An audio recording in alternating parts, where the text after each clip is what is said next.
right, what is up, everybody? Welcome to the show. This is session 4 for the Strife of Aradiel, and yeah, we're coming back at you. Should have all the sound issues worked out and stuff like that. I got it set. When things go, we go to our new screens, everyone's automatically unmuted, so I can't ruin that again, so don't even worry about that. And then, yeah, stick around. We already ran our ads, so we got a good bit of time before they'll run any more. That way, nobody's interrupted. We'll throw them in there when they need to be. And then during the ad time, I think this week we're going to try something a little bit different. We're going to throw in some, for anybody who is subscribing and everything like that, throw in some little tips for running your game there. That way, if you do miss those, though, you can still check them out later on TikTok, where I'll get those posted. And oh yeah, and then there are a ton of new channel reward points down in there. Check them out. If you've been watching a little bit, you might have some things you can already use. Otherwise, there's some really cool stuff to work up towards, so everybody has a way that you all can kind of interact with the game. It is trying to keep that balance to where we're not throwing the control too much out of the player's hands, while also giving everybody a way to kind of, get involved in stuff. But yeah, other than that, I don't think there's anything else to go over at the moment. So let's go ahead and bring everybody in. Also switching up on me here. Oh. There we go. As you can see, I changed the layout a little bit here too, so that way get a little mini map, get a little more fancied up. I probably still got a couple of the icons seem to be shuffled around, though. Oh no, see? Yeah. Trying to keep track of the cams and everything. All right. Give me a second, y'all. So while I fix this, does anybody want to go ahead and do a recap? Got any volunteers there? That's on. I feel like, I guess I'll be the one, I guess. Everyone's being quiet, I'm the only one talking. Let's see, last week we basically finished up everything at the logging at Timberdeep. There we go. And while we were there, we decided to do a little kind of shopping. I believe Finvar and Torin fixed some daggers. And then Jasper, Ira, and myself, we all went to find someone that could magically open up a chest, and found the town crazy guy. He was a lot of fun. He was everyone's friend. Yeah, who opened up the chest all right, but with a mallet. And then Ragnar accidentally burnt up a portrait in his house, but also saw a demon or devil or something on it. So we got kicked out, and then we got our next mission and headed to this fishing town, where it's pretty strange. There's a lot of mold, white mold, growing around the lake and stuff. And then we decided to split up, try to figure out what's going on. Torin and myself going to the main plaza, I believe. And Torin seeing someone from his past who definitely clocked him. And then the three of you, I don't exactly remember what happened with you guys. Walked into heard some chanting, went into this town's central square, into the chapel, kind of like a temple area. Saw some folks humming, chanting, and saw a priest with an unusual necklace or amulet around his neck. All right. Cool. So with that, we'll pick up. Let's see, because we got we were kind of just left off right up at the priest hut, so that is where we'll be resuming from.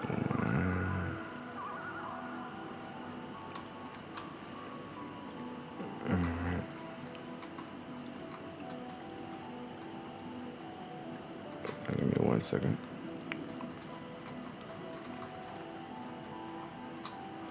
All right. So, and then with that group there, because it was I believe Finvar, Ira, and Jasper, who were going to the little shrine hut there, right? Yeah. Yes, I believe. All right. So as I said, as you guys were approaching this place, there's a lot of strange chants going on and kind of half muted humming from all the worshippers around, and inside the hut stands what appears to be the priest. This man's very simply dressed,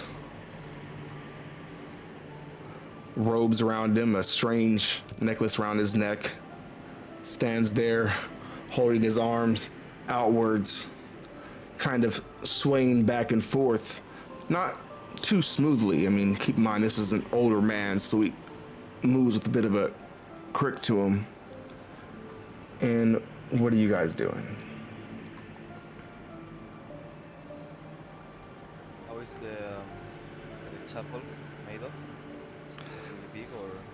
The chapel itself, so looking around it, it looks like, because this is really kind of just a less of a dome, more of a cone-shaped structure. The outer ridges look to be made of some kind of, they look like whalebone, but such a thing would be far too large for anything in these waters here off this lake.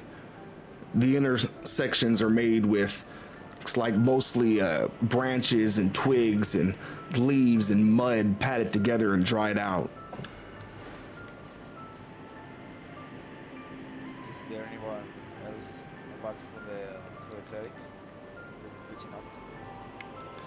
Nobody else reaches. They all kind of sway back and forth, laying on the grounds. The ones who are inside the hut, most of them are just outside moving about kind of oddly. On the inside, those who are in there with him are laying on the floor, each of them down on their knees, bent forward, and kind of their hands laying in the dirt floor, kind of swaying back and forth from the hips up. Hey, Finbar, you think these townfolk are, like, on something? Like, mind-altering or something like that? I mean, they are on a really good trip right now. So maybe we are interrupting something. I don't know. These people should really seem to be on their good side. You know what I mean? Sure. I'm no good at medicine, but I'd like to take a look just to see if their movements are unnatural or in any way, or if it looks like they're under the influence of something. All right, give me a medicine check.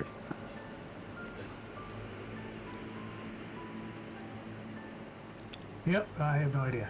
That would be a 7.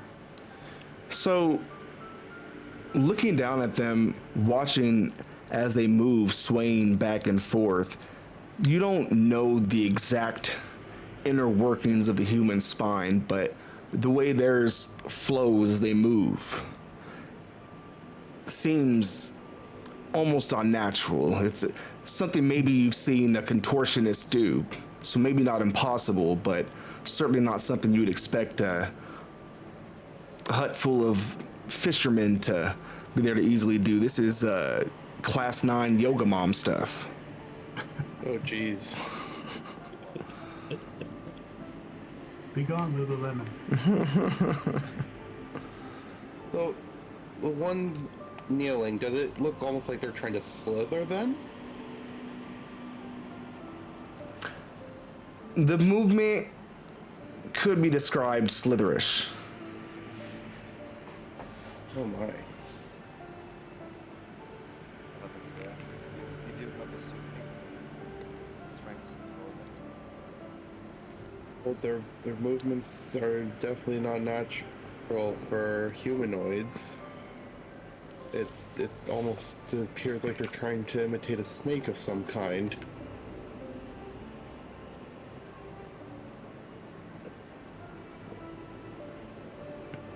They're venomous.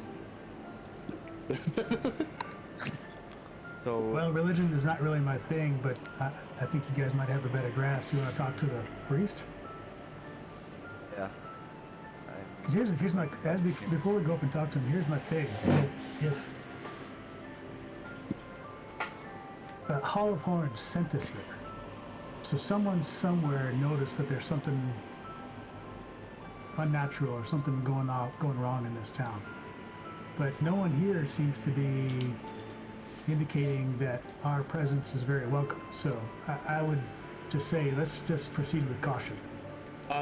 Sorry to interrupt. I just wanted to ask. We were sent here because they had originally been asking for aid and then all of a sudden stopped. Yeah, correct? so they were asking for some kind of help. So there was something weird going on in the area, but the Hollow Horns, the powers that be, more or less, kind of put it on a low priority. And then by the time they were reaching back out, they were getting no kind of response from anybody in that region there on the coast of the lake. Okay. So I'm going to talk to a priest. Anything else I should know about, Jasper? So you're the deduction? Yeah, I just think that we're dealing with something that's quasi-religious and that's way outside my wheelhouse. I'm a little nervous. Makes me think this falls more under a cult than religious. Yeah, it's kind of creepy. Okay, so I'm going to walk up the chapel and try to talk to a priest. All right. So Hello? as you approach, his eyes kind of turn down to you, the bottom lids hanging low. His eyes white, rolled back to his back of his head as he's barely humming along with his neck turned up. You can see a scar run across his throat there. He drops down, his eyes roll back in, and he lowers his hands. The chanting around continues, but he stops and looks at you all curiously, and then speaks with a half muted, almost kind of missing voice. Welcome. Do you come seeking cleanliness? Cleanliness. Here? Sorry, I didn't want to be rude or something. I got interested in your religion. Not religion. Truth. Come. Your hands. And he reaches his hands out, kind of puts them flat, waiting for yours. Your hands. To reach out one hand, my left hand. And he takes it and gently covers it with both. Oh, I could see, I could feel. You seek purpose. There is only one purpose, and you will find it here. And you feel this almost kind of breeze wash over you, almost like standing out on the beach, and that kind of salty, not too salty to where it stings, but still enough to kind of make the air just smell so much more like it's there, go across your skin when you have that just slight layer of sweat, and just feels like you're part of the wind for a moment.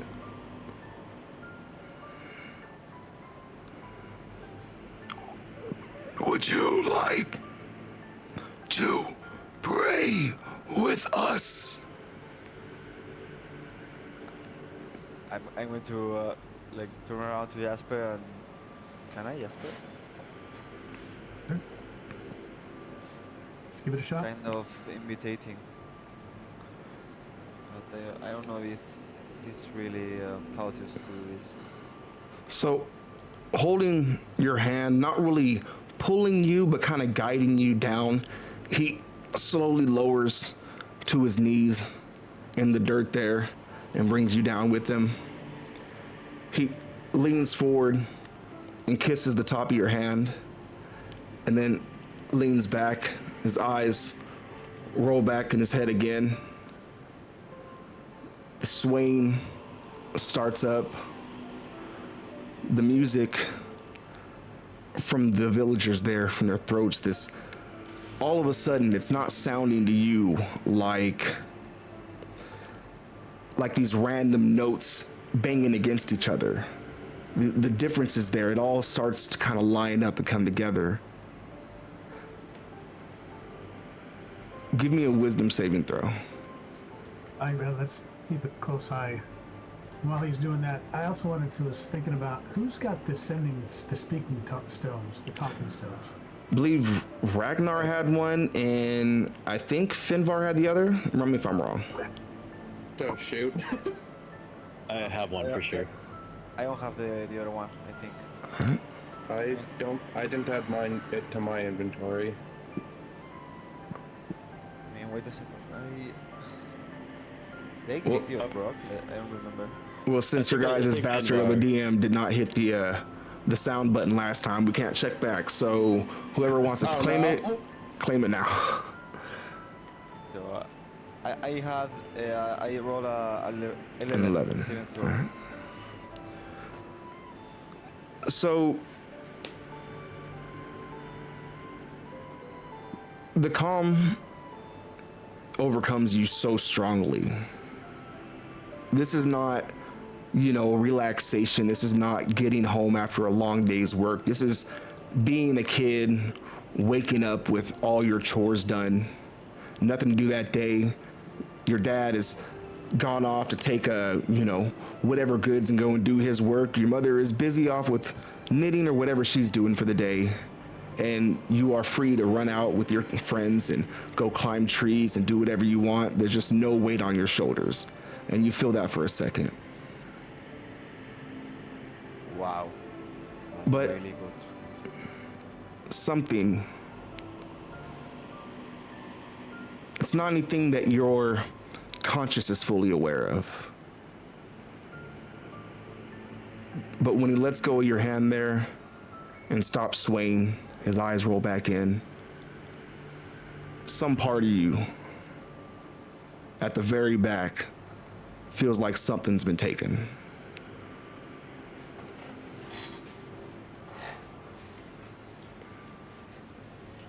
And with that, he makes his way back up onto his feet.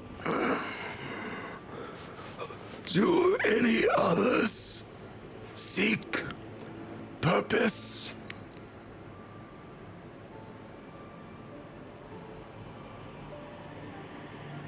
Not in this place.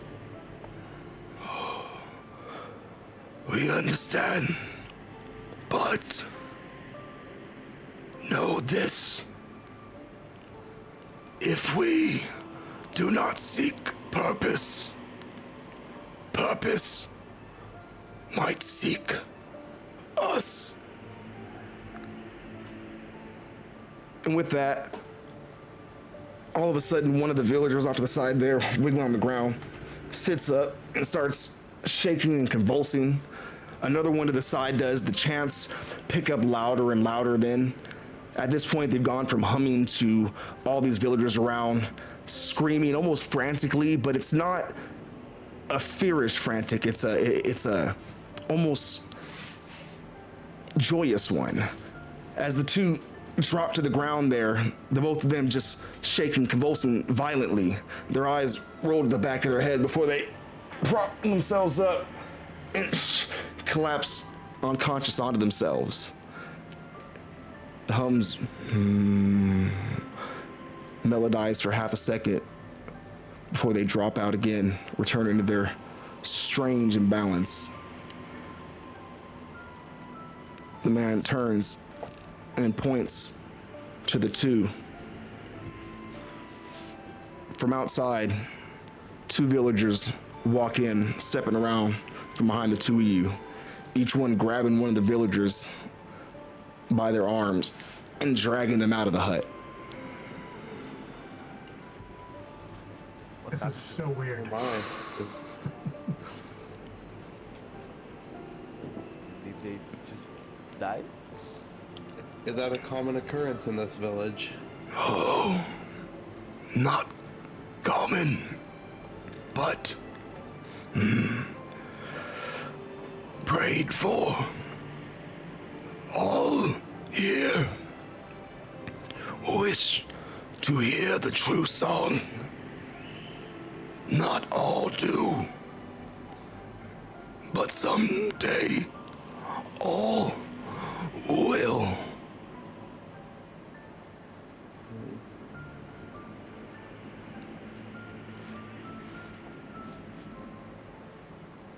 If I'm gonna lean over to Good. Finbar and whisper. See if you can find out if this priest is the one that called for help originally. And I'd like to step to the door to see if I can take a look out to see where the other villagers are dragging the 2 bodies. so, Area?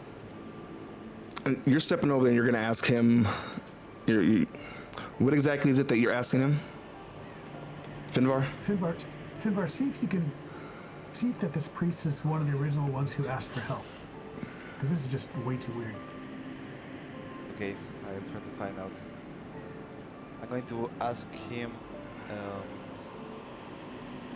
One last question. I really enjoyed my trip to the farm. I wanted to ask you if you had a purpose before this. No, of course not. There is no purpose but this. And as he's answering that, and you're stepping over towards the doorway there, Jasper, and peeking out, and you're seeing the people being drugged back down the hill. As they do, the people who are kind of standing outside, they've stood up with these little buckets of fish guts that they're spraying across them, almost like somebody. It reminds you for a moment almost like somebody raining petals down on a newly married couple, and they're just throwing them across and kind of cheering. Down at the end there, Not you can see as he. burial rites. What's that? So not burial rites. This is more of a celebration. Yeah, everyone seems to be very excited. It's the first. The expressions on their face don't ever quite go to full natural smiling, but you can see a number of them with very twisted, kind of almost forced grins as they do so. At the bottom of the hill, they take the 2 villagers, prop them up, kind of lean them forward and give them a drink of water there.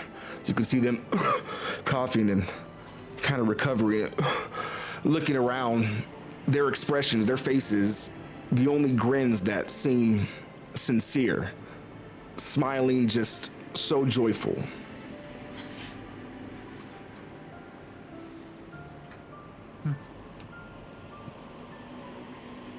All right, and Finvar, you say anything else to the priests? What? It's really weird. One last thing, sorry. I was looking for someone in the village. I mean, we're here for a mission.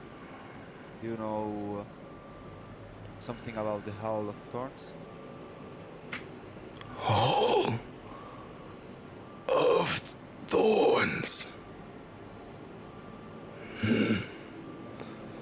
I know of no such thing. If you mean the ones they wrote to, then we have no purpose for them anymore. They left these people.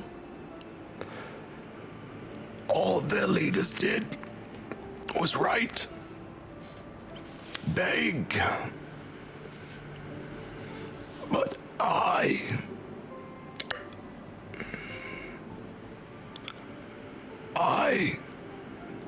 have come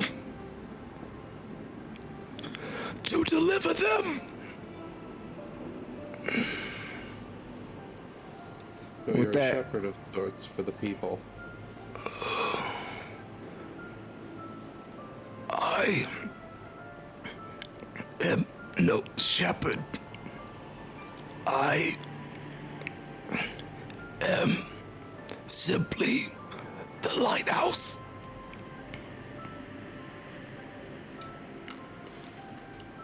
What does the necklace look like, or the amulet he's wearing?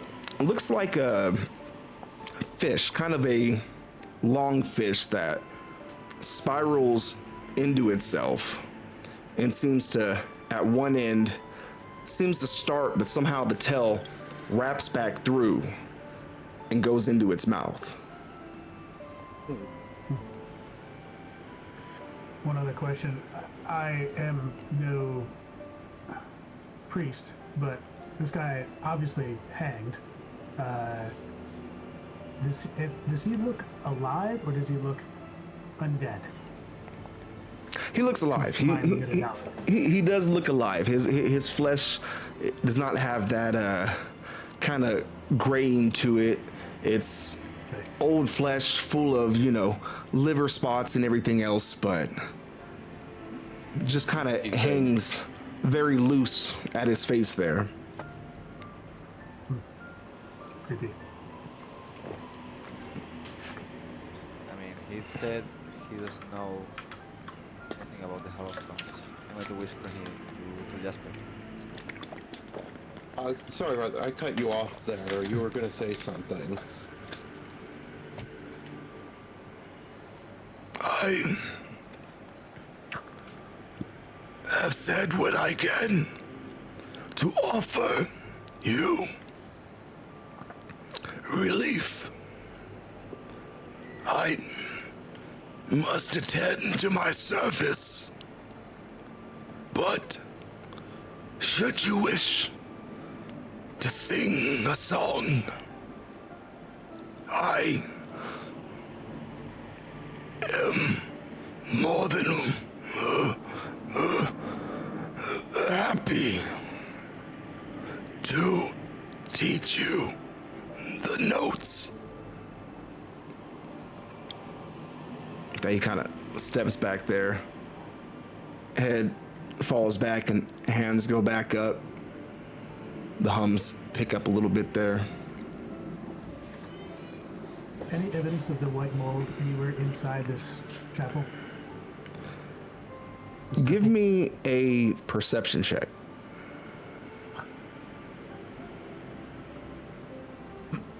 Great at that either. Better, 15. You got this. 15. So, kind of looking around here, it all looks pretty much untouched, at least at first. As you kind of almost have to drop the thought out of your head there and drop your eyes back down towards him, from his shiny top of his head to the strange necklace, those robes, no sandals, but just bare feet with nails that don't look like they may have been ever clipped. And the dirt beneath him, but something else. As his feet kind of sway back and forth, see little flecks of white here or there. Swiping your own foot aside a little bit, see underneath the dirt you're standing on, thick blotches of the mold. Oh my. I'm gonna step away and cast the message cantrip. All right. And since I don't know who's got the the talking stone. I'm going to send a message if they're within range, and it's only 120 feet. But I'm going to send a message to my my friend Torin and say, if you can hear, nothing threatening at the chapel, just super creepy. Anything on your end? And you have the opportunity to reply in a whisper. All right. So, given that you all were kind of down towards the bottom of the hill there, I'm not going to sit here and do all this math, so we'll figure you're within enough range, even if moving about you happen to bump into it at the right moment there as a little letter comes down and receive it. Anything, write anything back?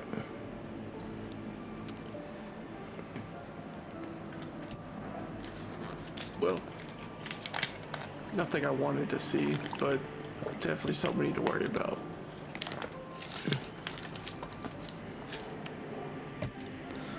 All right. And then what's everybody doing from there? Is there anything else that you guys were wanting to do up there towards the shrine hall, or what's the plan? Anywhere close to the statue that Finbar mentioned last session?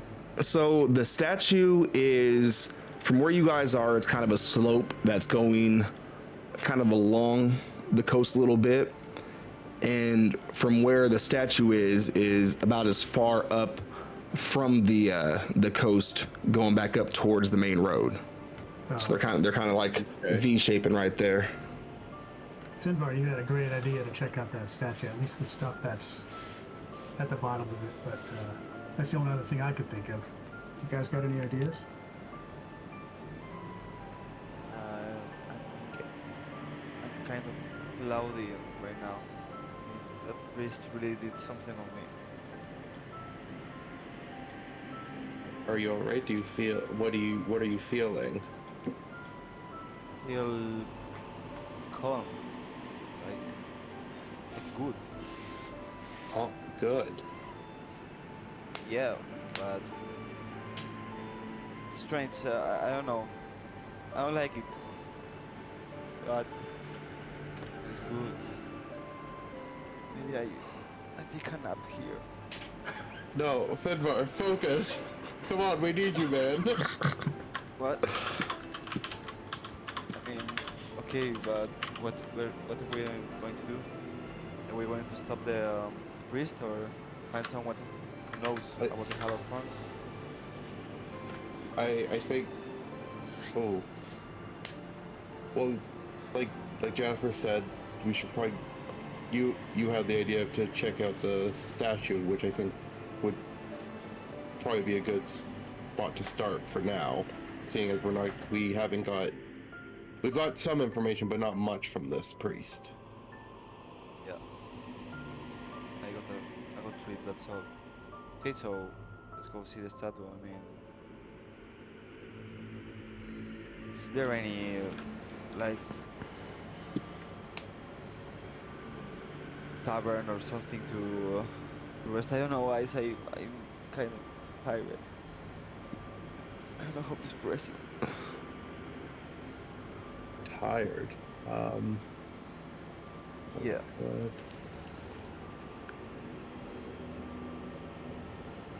Trying to see, oh wait, what's this?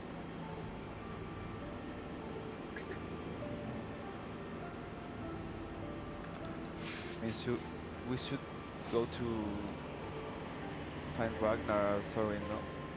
Yeah, I Maybe they found something. I think we should regroup. That's Yeah. not a bad idea either. Regroup and then go check out that statue, see if they've found anything out. All right. So you guys are thinking going to check out the shrine itself, and or going first to go and see or to go and regroup. I think so, yeah. Okay. And so while all that was going down, though, swinging over to Ragnar and Torin, now you all had your own stuff going on over there with your friends, with new acquaintances, old acquaintances. Now, again, kind of recapping there, last time you had noticed a face in the crowd, which Torin recognized as a member of the organization he once belonged to and actually had to abandon, leave from. And you guys are trying to figure out what to do with that. So go ahead and take it away, whatever you guys would like to do. You guys are off kind of towards a little bit, you know, as he had gotten the message to you there, kind of in the center part towards the coastline, where so you're about as equal distance between the shrine hall and the shrine itself. We still see the figure. So Person.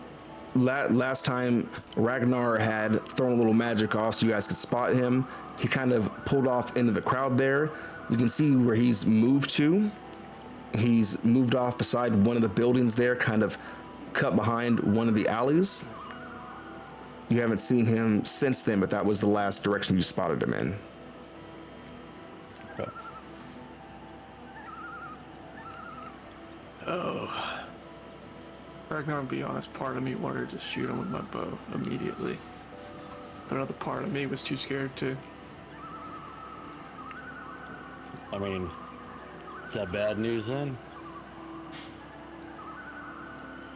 Yeah. It's All not right, good well, news. Don't know what they're doing here. How But- about Sorry, go on. But if I know anything about them, me and my history with them, they're probably not happy that I'm still here. Oh. Okay, I think I get that. Alright, how about we meet up with the others? They don't know that we're with the others, so we don't have to like fully meet up with them, and we could just talk with them through the stones and meet up nearby. It might be best if they're here. It probably isn't good to show all of our cards. Yeah. If they're hunting now, at least we're the marked ones, and I feel like we should probably chase him. If he goes and tells the rest of them that I'm here. alright, I got your back. I'm gonna pull out the speaking stone then, and I'm gonna on the thing it says I can choose anyone, but is it the person who has the other stone, right? I'm guessing. Yeah, it's gonna go to whoever has the stone there. Okay, cool. I'm gonna speak in there. I think Finvar had it, I believe. Finvar, come in. Yeah. Right now? Yeah, we got a bit of a situation over here. I'm gonna tell him exactly where we are. As you said, we're not exactly where we're like halfway. We're like on the opposite side, basically, of where the statue is. Yeah. All right. So I'm gonna let him know where we are. We got someone that Torin recognized that might put a hit or like a hunt on for him. I think I'm just Jasper gonna. knows a little bit of them too, Ragnar. I mean, Torin is a good person, like anyone would hunt. I mean, with the time frame right now, I think that's gonna be questions for maybe after. I'm gonna go with Torin since the guy's already seen my face as well. But I'm gonna stay in contact with you guys with this. Maybe we shouldn't fully meet up just yet. In case this group all learns that Torin's here, we can still surprise them with you guys. Okay, sure. Talk to the stone and the cavalry will be there. All right. I was gonna say 10-4, but 10-4, rubber ducky. yeah. Right. Over. All right. So what's the move? Going towards that alley that I saw that he kind of tucked around into. All right. Um, So- Yeah, I'm gonna do the same thing. I just for this is a DM question. For my warlock hex, I know it doesn't have anything extra besides the ability and the extra damage on it, but does it in any, at least for for your world, your rules, does it have any like a hunter's mark-esque vibe to it in any sort of way that I could use it in this kind of manner? For what ability? My hex. If I was to find him and hex him, could it help us like keep track of him? Is what I'm asking basically. If we were to find him again.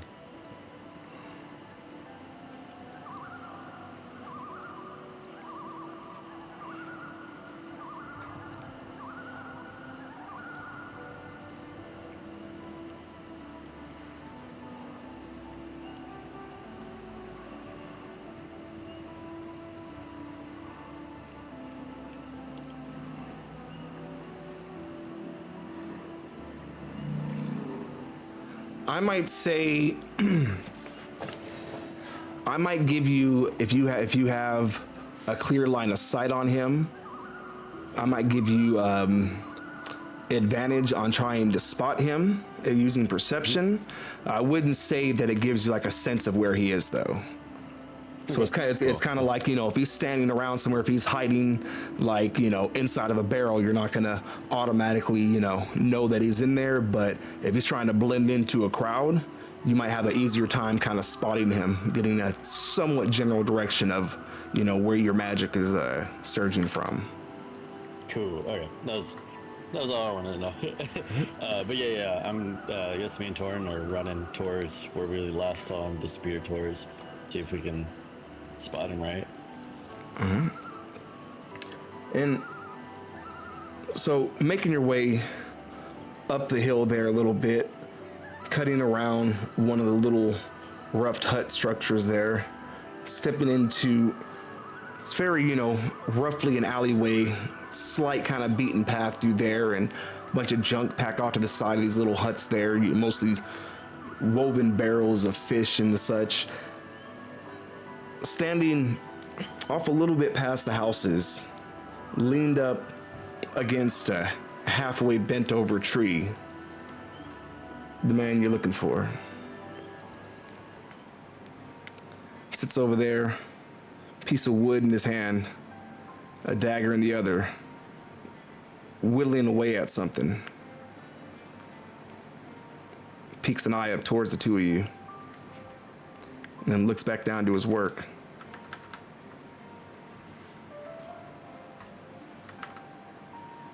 Torin, what's going on? I don't like this one bit. I don't like this at all. I'm going to silently as I possibly can, sneakily I guess, try to cast my hex on him.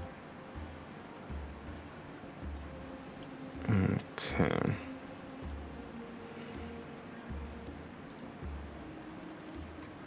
I feel like this is a trap. Wait a second. I'm getting that feeling too. Do you want me to just cast hex or? So, not so much a way to stealthily do it. I mean, it's taking, verbal, somatic, and materials and everything like that. So it's taking a full range there. So if you do that, you are essentially, engaging in combat. As you go to make the move there, he does kind of call out, pointing just the tip of his dagger slightly up with his wrist. No need for that. I'll stop then as soon as he says that. Right. And why shouldn't we? Well, the way I see it,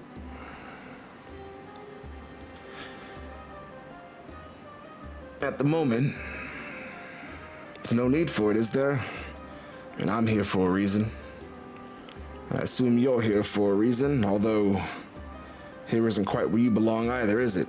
And he continues to sharpen away at the little figure he's working in his hands there, getting a bit of a clearer sight of him as the trees kind of sway open a little bit, letting in a little bit more light there. You can see he's somewhat of a medium build man, very sun-weathered skin.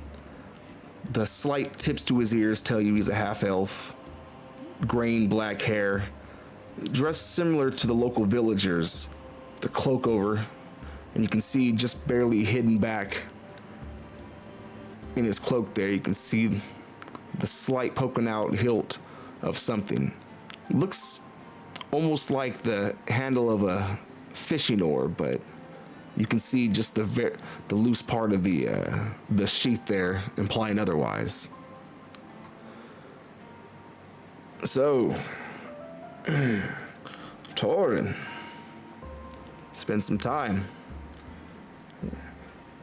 Now, Yes. yes. What exactly brings you this godforsaken, quaint little village here? Well, you know how things ended. I don't have to go into too much detail. Oh, they ended all right. One, Mr. Torin manages some say rather daring escape. I've even heard rumors that locked up somewhere in a room on one of their little journals, they've even written down your story. I mean, who doesn't love a good story, especially at the Order there? So, you've been documented. Congratulations. It's a great honor when you think about it. Of course, the story becomes that much more valuable once you pass along. You know how those things go. But I don't get the feeling we're here to talk about such unpleasantries at the moment. Nah, I still gotta find my pen.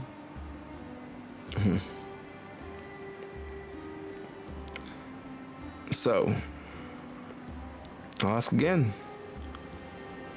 I know why I'm here,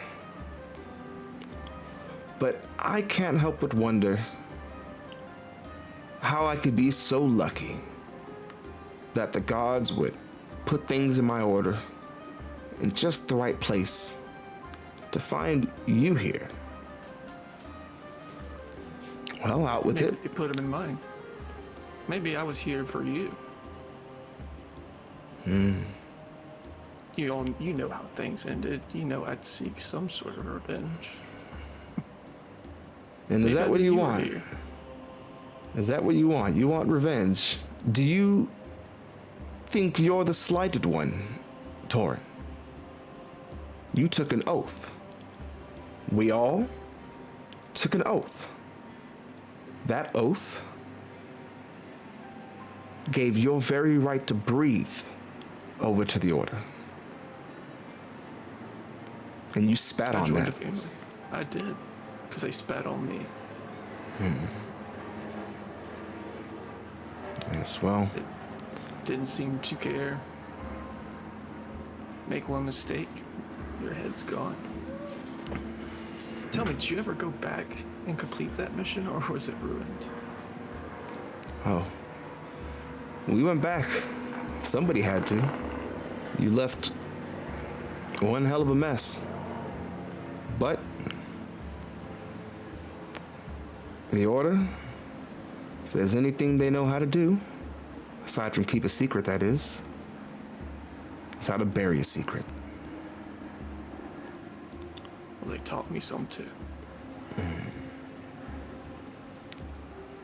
He kind of moves his cloak away from his backside there, revealing the oar hilt running into a short sword off to his side there, a folded up folded up long bow hanging from his back as well.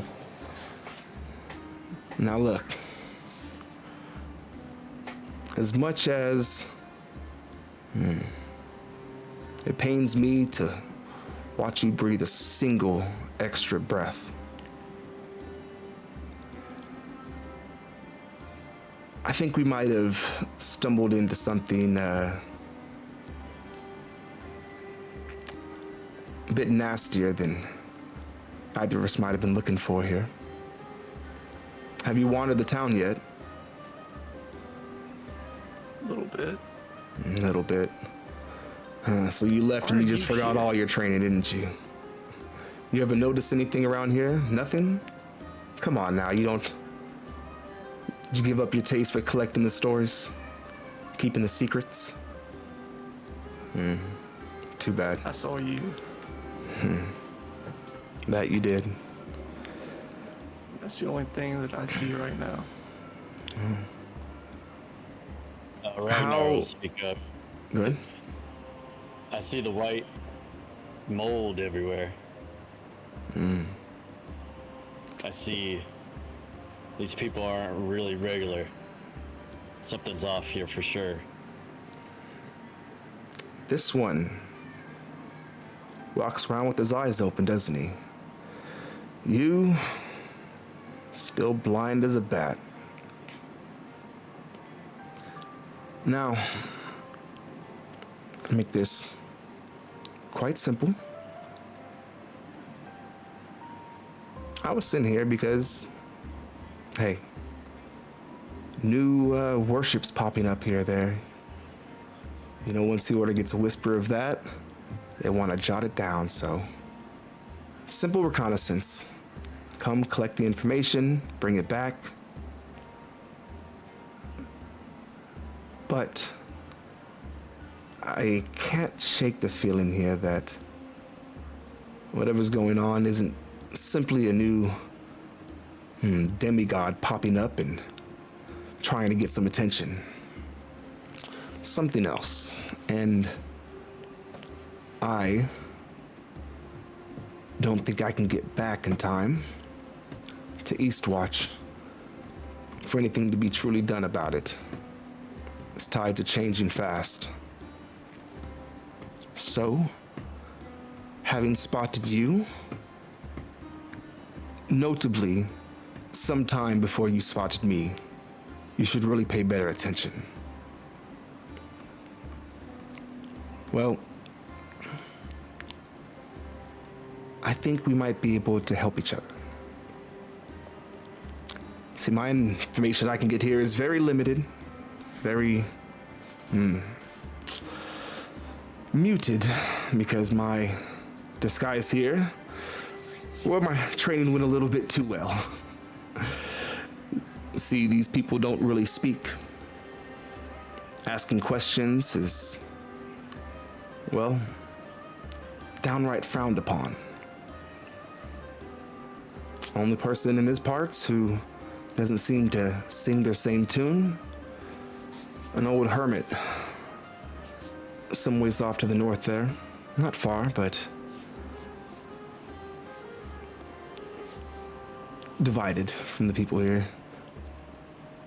Tried going to speak with him. Again, all too convincing here. Wouldn't believe that I wasn't one of them. Thought I was some kind of a trap. Sent me. Yes. Ever the witty one.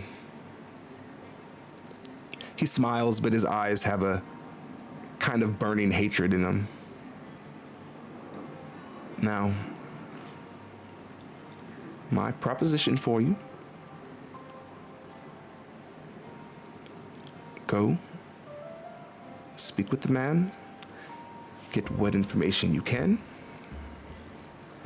and share said information with me. That way I know what he knows. Maybe I can figure out what level of a threat we're dealing with here. At which point, I will ride for Eastwatch so they can decide whether or not this is a big enough deal that the proper, say, authorities need to be notified, or if something worth holding on to. And in exchange, rather than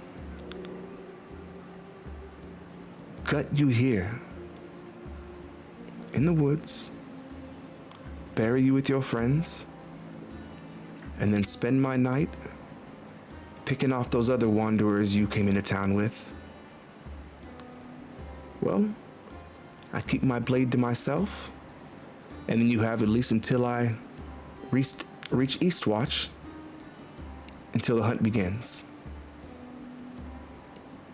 Now, betrayer, what say you?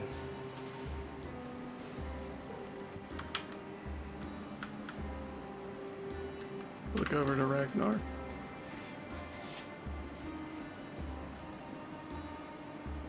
I don't like it at all. But I don't think we have any other solution to figure out what's going on here. Yeah. How do I know you'll keep your word about not telling them about me? You were so quick to jump in, putting me in shackles. Oh, I just trust your word. I am a man of my word. My word You're a man of whispers. is and always was to do as the order commanded. They commanded me to take you in. I did my job. In that same respect, I am a man of my word still. I did not come here with orders to retrieve you.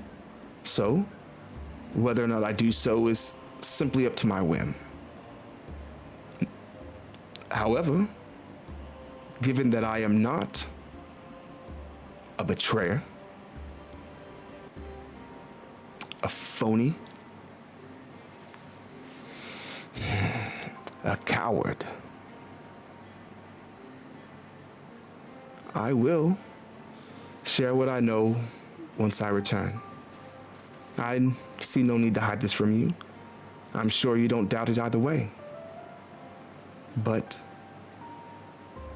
I will do my duty.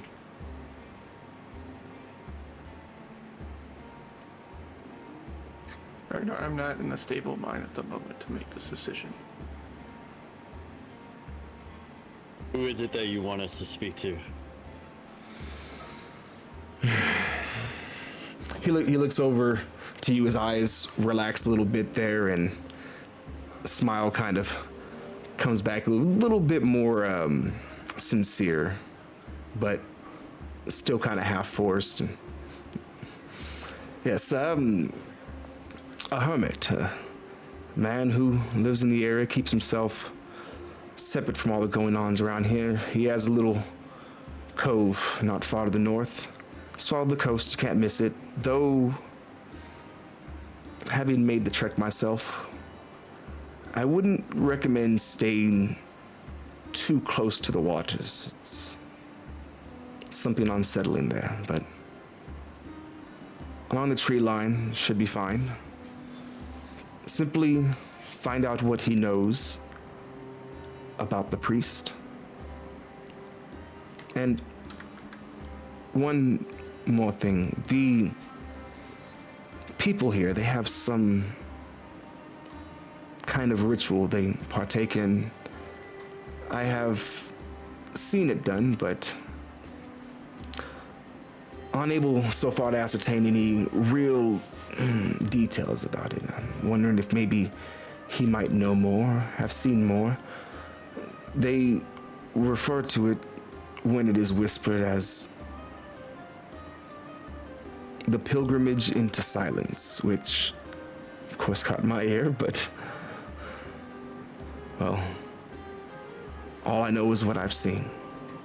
Every so often, usually within the week or so, the priest leaves off the lake,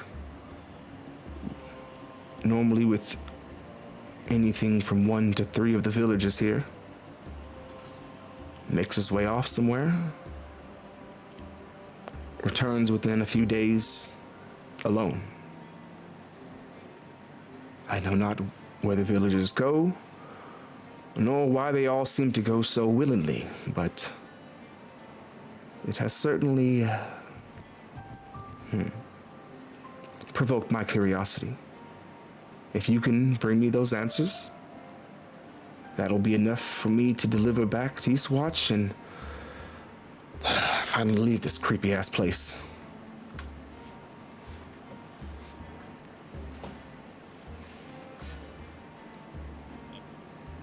I'll look to. How far are we from him?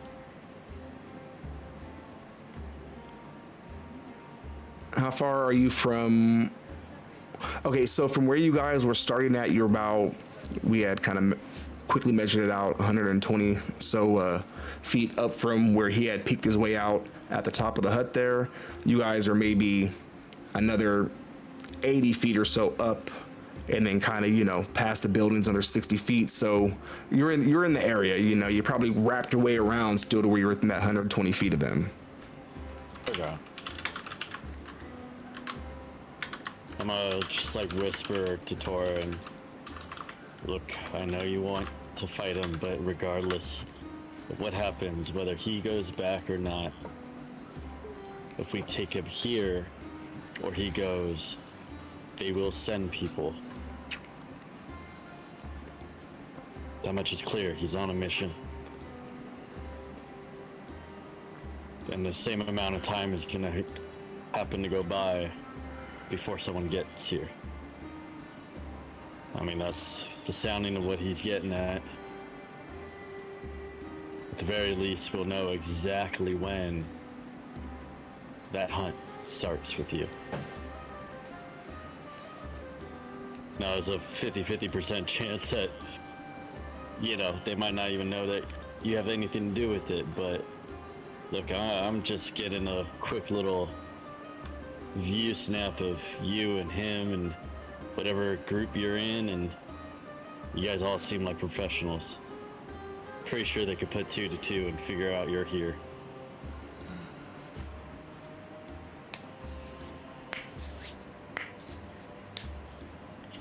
You're right. And I kind of agree with him. One day. I tell Elvin that one day. I agree with you. Something weird is happening here. It definitely needs to be looked into. Well, If we find that something evil or off is up, besides you sending for word, are you going to help us here?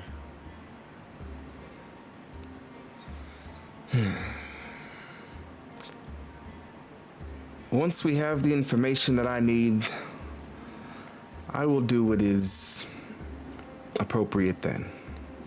I'll say no more. Good enough for me. Well, then I guess we'll be seeing each other very soon, Torin. For this day, the best of luck to you. And he turns and he drops the little figure that he was kind of, whittling together over there. It drops on the ground. You look down on it and you see that it is actually pretty well done for the rush job it was, but it's clearly a crow. And he steps on it, cracking it in two as he walks past. And with that, we're gonna get ready to take our first break here. So everybody, just if you're new here, just so you know, we do a break every hour or so. That way we can run the ad. That way anybody new who pops in, you don't have to worry about ads popping up and interrupting you there. We're gonna switch things over real quick, and we're gonna start one new little thing here today where starting off when the ad starts there, I'm gonna give you a little D&D tip for running your game there. Just little fun stuff that we do and things that we include in the game and stuff like that, and how I like to do things. And if you are a subscriber, then you'll get to see that part. If not, don't worry, because later on we'll get it all clipped out and you can go over and check it out over on TikTok. I'm over there as well at Risen Gaia, so check it out there. For now, we'll go ahead and let the players go and hit the restrooms and all that good stuff, and we'll get going with that tip there. So BRB, everybody.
Hello. Oh, we can hear you. We can hear you. Oh, I'm a moron. I muted. I had them muted on the thing, and I'm a moron. I did it again. All right. So I'm pretty sure that I'm gonna go ahead. I'm gonna have to redo it, y'all. I gotta give everybody the tip. I said that I would, so we're not gonna back out. I'm just gonna run back through it. But if people come back from break before then, you guys will get to hear a piece of it too. So anyways, the tip for today is how to get your players to use their inspiration points, right? They get them, they have a purpose, but they don't really tend to do anything with them, and they will sit there forever. So what you're gonna wanna do on this one, it's very simple. Give them more things to do with that inspiration, right? So rather than just use this and you get advantage, you can get a reroll, whatever the case is, however you're doing it. Rather than that, make up things they can do in the game. One that we use here, it's called Memory Trigger. This is something I really like. I think it's pretty cool. Basically, when it's active, a player can kind of give a flashback, recall something that happened to them at a certain point and use that to affect the current moment in the game. For instance, say they're in a combat, they're fighting in like a foyer, something like that, and they're fighting a group. Somebody activates it, they use that ability, they remember, hey, some time ago back, when I was training, I saw somebody strike a rope to knock a chandelier down and take out a couple of their enemies. Now you come back to the current day, maybe we didn't even discuss a chandelier to begin with, but now that they've kind of said that, it doesn't bump against anything that's already been done in the game. So now, hey, yeah, there's a chandelier there, and you have advantage on hitting that rope to knock it down. And so it's ways they can not only make use of it, but also influence the game that you're currently playing in that current session there. Other ways that they can use it, it's really up to your discretion and the player's creativity, but adding things in like that is a great way to get them to say, hey, I have this here, like I'm in a tight situation, what's something creative I can do? All right, so that's gonna be it for that one. Again, still working out all our technical stuff, but we got it. Thank you for letting me know that there was no audio there so we could redo that. Appreciate it. And now I'm going to take the quickest of quick breaks, and then we're going to get right back to things. BRB, this will be a really short one.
Ooh, wilderness music.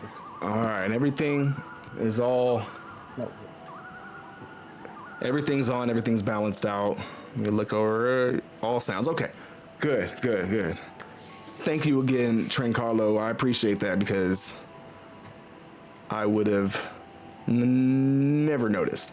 All right, so we are back now. Just a moment ago, we were speaking with. I don't know if we got the name out there. That gentleman's name, you would know this. Torin is Veyron Mornvale, one of the members. You also know his rank, kind of the level there. He would be what was referred to as a Veil Ward in the Silent Shadows, which is, not exactly peak, but it's definitely a respectable kind of rank. They're kind of like spies, like the spies of the Order.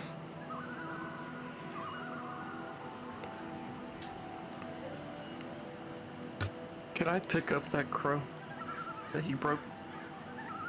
Yeah, you go over, lean down, and pick it up out the dirt there. Again, it's decent craftsmanship. You can definitely tell by the beak that he's got those subtle differences curved into there. You can tell it's certainly not a raven. It is itself a crow. But it is busted in two pieces, kind of right down the center with the upper part of the breast going back to the back of the neck. Can I put them together and then flip them and look at the bottom of it, see if there's anything on it? So, flip it over. Like writing? At the very bottom there is a little V kind of carved into the space on the bottom of the toe there. The feet themselves, the only part that's not really very well carved out. Rather than separate little toes and everything, it's kind of just lines scratched into a little chunk at the bottom there, a little platform that it stands on. You can see just a little V etched into that. Okay. All right. And other than going to regroup, is there anything else that you guys are planning on? Anything else you have in mind?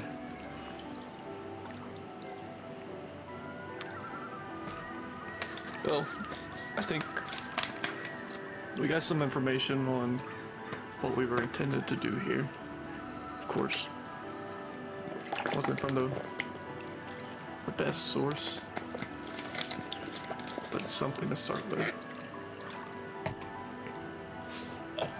I'm gonna pull out that speaking stone again and looking to Torin.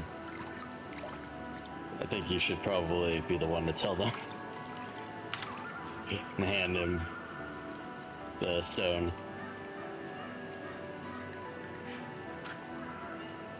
Okay. I'll pick up the stone. There's no point in us hiding that we're together. We can meet up now. We've got some new information that can lead us to figuring out what happened or what's going on here.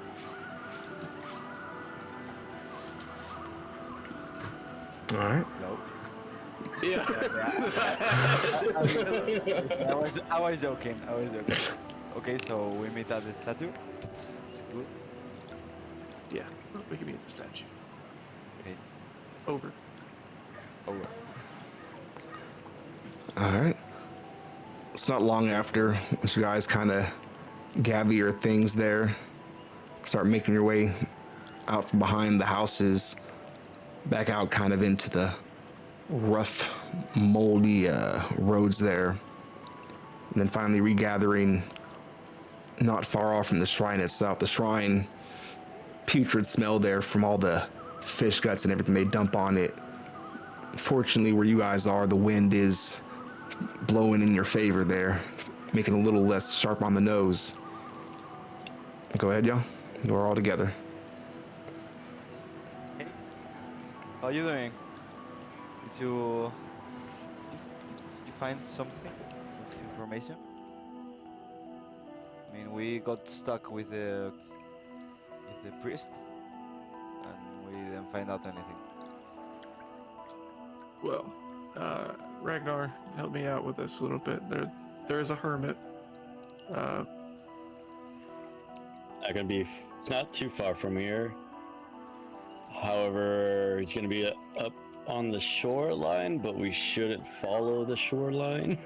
Is kind of a bit of info we got. I got kicked out for this reason. I can't remember what he said. Okay. But yeah, something about this priest, and you said you met him. Did you feel anything, or he seemed off at all? Yeah, Oh, he seemed very off. really odd, but I don't know how to explain it. Well, we have a couple clues.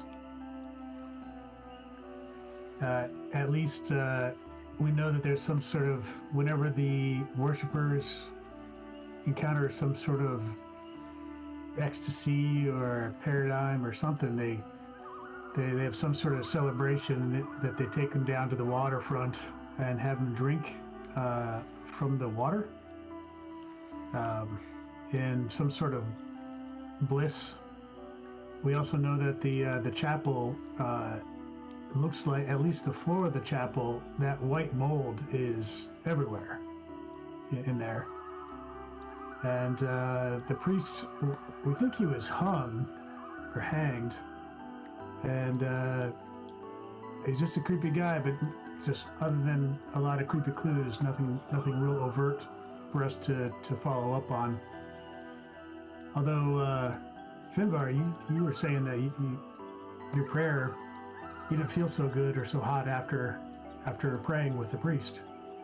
No, What was that no, about? completely wrong. I feel really good, less than the preach, but it's what was unsettling. But I don't know. It was really strange. I didn't enjoy it. It's like I was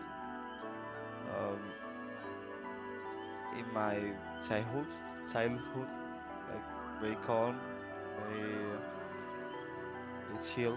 But I don't know anything else about that. I mean, I'm right now like chill, but I don't know, guys. This town is really strange. I just want to get out of here as soon as possible. Well, it just got stranger, because Jasper, the Silent Shadows, they're interested. I know you had to run in with them a little bit, but Yeah, they're you interested in white. this. Well, what's going on? Well, we found one of them. He was sent here to investigate, but he has offered us a deal to. He gave us this information. He won't tell them that I'm here, but we have to tell them what we find out from here. I encountered only a fraction of the Solid Shadows and run into troubles that you did. Is it safe for you here?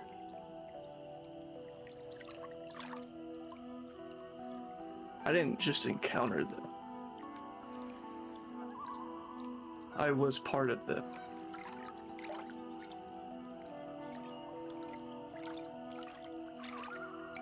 And let's just say we didn't end on good terms. Reason I'm telling y'all this now is because now y'all were seen with me.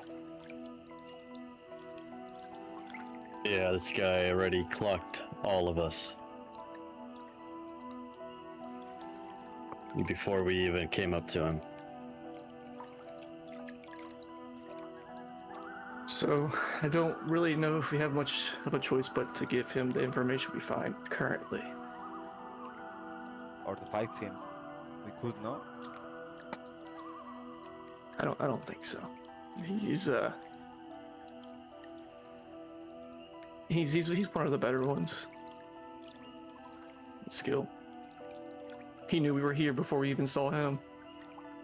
By the sounds of it, it sounds like they've had eyes on us since we probably accepted this quest to come to this village. No, he saw us here. They didn't say anything about before. Yeah, he did seem surprised, so. Yeah. He doesn't know why I was here until... Actually, I don't think we told him why Yeah, we we were did. here. Probably for the best, honestly. No, you think we should leave? Nah. It's just him right now. If we, Go ahead, sorry. It's a perfect moment to strike them if it's only him. Don't you think so? Ragnar had a good point earlier.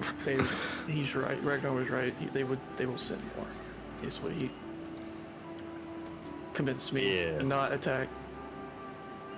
Because I was This guy was sent on a mission, and he made a pretty big point about being at the end of that time frame that he needed to get back to tell this group. And if he doesn't get back in that time frame, regardless, they're gonna send people to check. even if we decided not to give him information, he went back and said his mission was failed. All he has to say is I was there, and then nothing will happen to him, I'm sure, because he did find out something. But yeah, it's messy. Want revenge? We want to make this quest happen. Because either way, he's not going to go back to his quest or any place he's going to be. I mean, if we kill him, he's not coming back. We have to worry about the people that he sent, but he'll be gone. That's it. People that they will send, we won't be able to really see them until it's probably too late. It's not like they're sending an army. These are skilled thieves, spies. They'll hide in your own shadow. Assassins. Not really assassin word, but they do if they have to.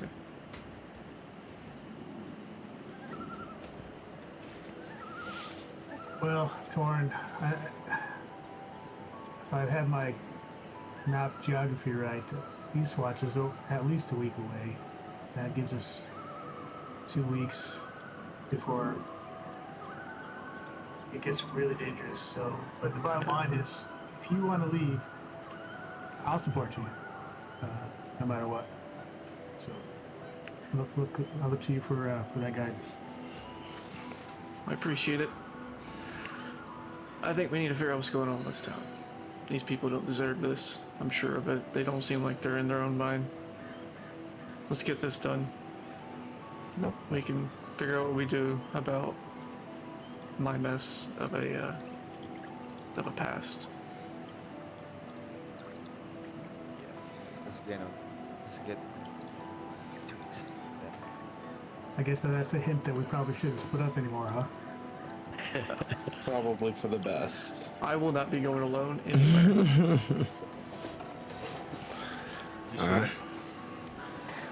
All right, gentlemen. There's So, no sleeping in ditches. yeah, right. All right, y'all. So, what's your next step? Where are we going from here? What do y'all want to do? I want to take a quick look at that statue before we go too far. All Too right. far ahead maybe about looking at the statue. See what was at the base of the statue. So, give me a perception check. I mean, just glancing at it, going over and stepping look over it, you can see, you know, the base itself, stone, all manner of driftwood, looks like pieces of boats and just logs and whatever else they could strap to it with ropes, and you know, it looks very simple construction holding this all together, tied tight. It's actually, the top part of it is really the most intricate part, where the pieces of wood are almost woven together to make that spiraling fish at the top there. And what'd you get on the 15 on perception? Yeah. And then kind of looking over it, there aren't many parts. I haven't rolled it. Sorry to interrupt. I wasn't. I didn't roll. I just wanted to ask. That was my perception check for the temple. Oh, for sure. I see the Assist? timestamp. I messed up. Yeah. So anybody who wants to look at the statue, roll a perception check or just assist Jasper? If you're looking at it with him, then you can just give a assist there, so you're gonna get advantage on it. Yeah, I would want to help look at it, see what we can find out about this. All right. Oh my! We ain't out shit. Looking over it, you can tell that the wood here certainly seemed to have come from some kind of tree. The rocks seem natural.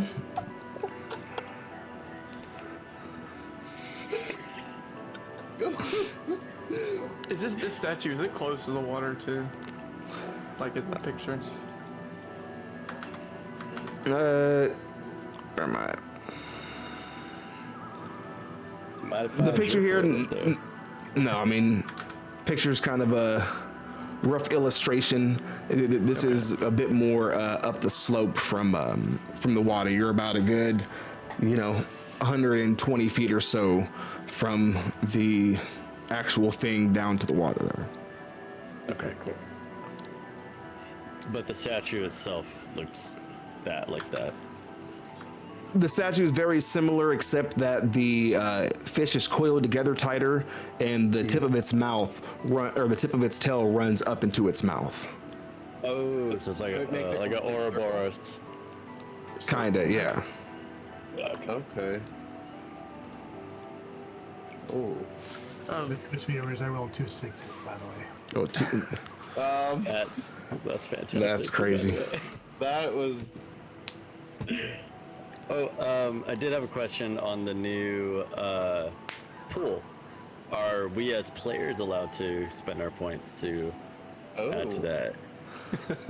So, I'm gonna say this will probably change if we get more people and stuff like that watching at some point and stuff to participate. Given that it's currently empty and there are no die in there to choose from and stuff, then I'll say, for right now, this week, maybe next week, if you guys want to throw some dice in there, go for it. After that, once we get more people coming in and wanting to use the stuff, or once the dice pool itself is full for the first time, then we'll probably have it just stayed over to roll a 3 for a D20. All right, so let's pull that up here real quick. Set a 3 for the D20. So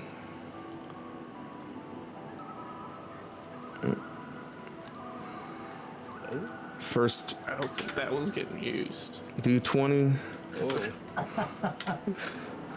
Hey, I'm just rolling really low, so I know, all of us. you're in combat. Yeah. Okay. I can't roll in D&D Beyond, and now I can't even roll in Twitch chat. That's crazy. Yeah.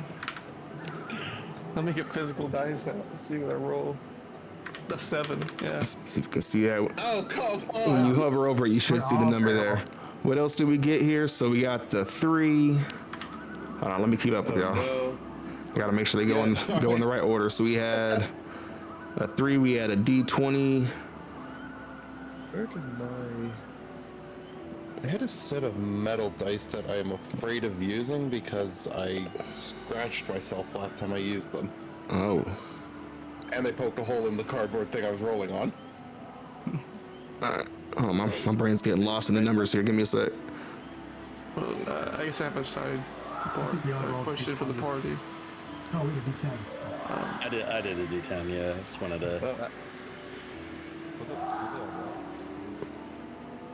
Okay, then we got a D20 with the 4 from Beagle. All right, Oh, I'm gonna so go there. I'm gonna look at the rest of the party here while this is going on, and I'm gonna have the crow that's broken in my hand and see if any of y'all fix this at all.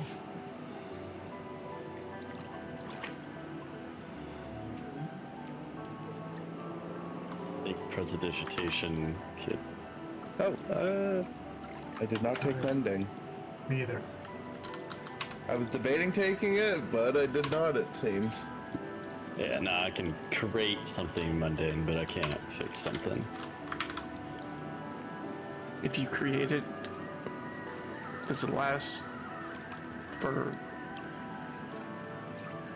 like eternity, or does it disappear after? No, it'll disappear. It's just for a turn, so 6 seconds. Oh, jeez. yeah. You'll have the moment. Maybe All right, find somebody that can fix this. did I miss one? Did somebody do a D10? I did, yeah. Wealthy Wolf did. Where's the D10? Yeah, I got a 4. I don't think no, I didn't roll the D10 because that's Oh, no, it didn't. Eagle. Oh. Oh, I did. Oh, Yeah, it I didn't don't even think show that it redeemed your it. Full of echoes. Yeah, so go ahead and try it again. It didn't take your points, did it? Yeah, Did you? it did, but I don't care. It's cool. Oh well, I think there must be some way to refund those. I'll figure that out. Oh. Well, What is our highest roll here? An 8? an 8. Hey, those are good disadvantage rolls for disadvantaging. Oh my god! Here, I'll throw another one in. Let's see if we can get higher than an 8. The last one. A 12. We got a 12 at least. That's something. Okay, that's. What the hell just happened? All I right. was like, you set this up. I want to mess with I that wanted one. to Let's try see it, how- Hey, Let's see how we could well, we got it. just have a little fun with it. So. I like it. And we'll see things shift around over time. Cool. I'm glad we got to actually make some use of that. Yeah. We'll figure out better ways to set it up in the future. But for now, hey, it works. All right. Now, what is y'all's prerogative? What's the plan here? I mean, let's go to talk to the hermit. No? That's Yeah, well- the thing. Talk to him. All right. I'm down for that.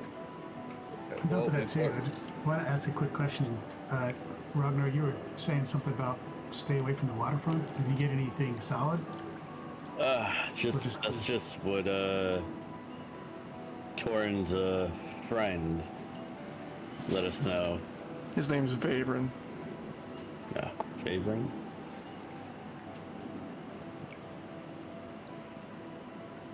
Okay. All right. So, setting out from the town there, as you guys start making your way up towards the northern edge there, it kind of opens up right off the shore before it curves off the rocky edges there, moving the way back up towards kind of a very thin tree line that you follow up. As you guys are passing by, a number of the villages do turn their heads up for a moment, kind of on heavy necks before dropping them back down and going back about their own business. Making your way up the shoreline there. The breeze that comes from the water has a certain stench to it, almost like a dead fish.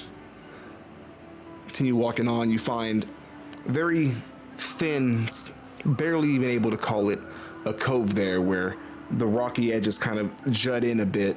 The trees pull back up high along a little cove side that comes at a very acute angle and widens out. The little, maybe 20 feet across section of water that comes in sharp towards the inside of the cove. A little rock hut just off beside the very tip of it, smoke coming out a very simply made little chimney there.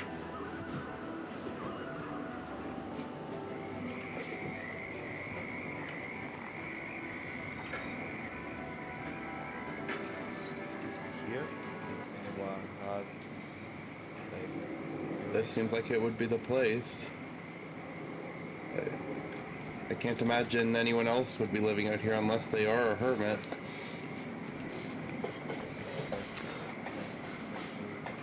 To be fair, this is top tier real estate here.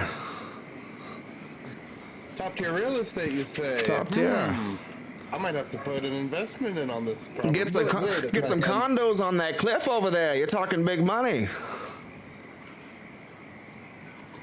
Is it the same hermit? That's the hermit right there. Yeah, he was a salesman in his younger days. Y'all want to look out for those big bugs. They'll bite your behind, leave you sore. I don't know if it's the bug. Oh, sorry. No, you're good. Whatever you all. What is the plan henceforth? The hut sits ahead of you. Wilderness around. The hermit behind us. behind. And he wears no clothes. No. So who's taking the lead here? You would assume that he may be inside the hut. No signs of him outside. There are, little very handmade, a lot of handmade tools and things like that. Fishing rods you can see sitting outside of the hut. A lot of them as simple as just thin, kind of long but bound switches with cords and such tied off to it, hooks. I mean, he has to be inside because it's smoke coming out the chimney. So Yeah, it's it's- Nope. Reasonable to assume he'd be. I'm everywhere now. I've multiplied. We got two. We got two DMs to fight now. My power has doubled.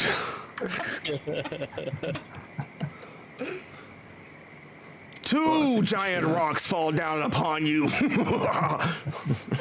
Uh-oh. Alright, what save do I have to make to survive that has a negative modifier? It's negative 30. Oh, damn. Shall we approach? I Yeah. think that's our only course of action. Action. Yes, good auction. Yes. All right, so who is actually approaching the door as you all kind of stepping side by side towards it there? The water here looks much clearer. Seems to be getting some kind of filtering going as it hits the rocks that line the deepest part of the cove there, filtering some of whatever is making the lake a little nastier there, so it's got more of a sparkle to it. Who's actually approaching the door? I mean, I'm going to walk up to the door and knock. Knock, knock, knock. Hello? Is there anyone else inside? So, as you give it the knock there, at first you heard some movement on the inside, but it suddenly goes quiet. Then you hear massive footsteps approaching the door there. Kind of actually almost feels like it's shaking the rocks a little bit there. The door itself opens from the inside, and a very large man, somewhat elderly, but not quite as decrepit as the priest you had seen earlier. Older in the face, big beard, stands up a good 7.5 feet, towering overhead there. Could I help you? or big. Or are you just very small? I think a little bit of column A, a little bit of column 2. Funny. Well, did you need something? Out with it, wanderers. I mean, we were here to ask about the town. I mean, why are you so far away from the town? Just, Well, I want to ask you quick questions, and that's it. Will be the first one. you don't find it rather odd for a group of... He looks over all of you there. Well-armed men to knock on a man's door, to question him. I'm going to grab my spear and throw it on the water. Well, mean, that I was could do just it the same wasteful. I could do the same with others. We're here to. We don't want to harm you in any way. Just want That's why I got one too. Oh yeah, that was why you bought a second spear. On me. I'm not too worried about that, little one, but if you've been to that village there, if that's what you mean, you don't smell as though you've been to the village. See him himself, he's wrapped up in what looks like dried out seaweed that's somehow been braided together and used to hold his shirt up and his pants up, which is really little more than a kind of rough kilt made out of some kind of deer skin. Has a number of interesting little charms hanging around him. Little bits of fish bones tied together into interesting little pieces, almost like not quite fish, but little seashells and things like that he's got hanging around him. You're all not from that village now, are you? Make-believers, maybe? No, we're just... Look, that village is a bit strange. That's putting it light Something's enough. going on. Do you know what's going on down there, or is there... Knowing what's going on down there is quite a big ask. I tend to keep to myself, but there was a time when one could make their way into the village for a few odds and ends. But, well, those times are different now.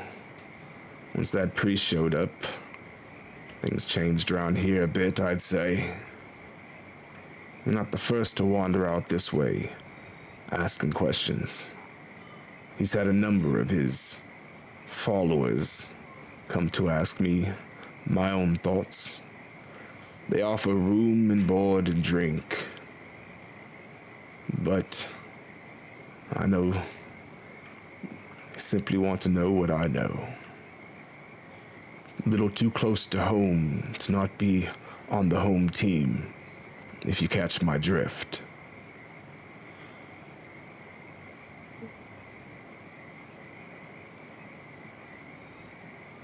Is it just the priest that's the one you think bringing in the strange?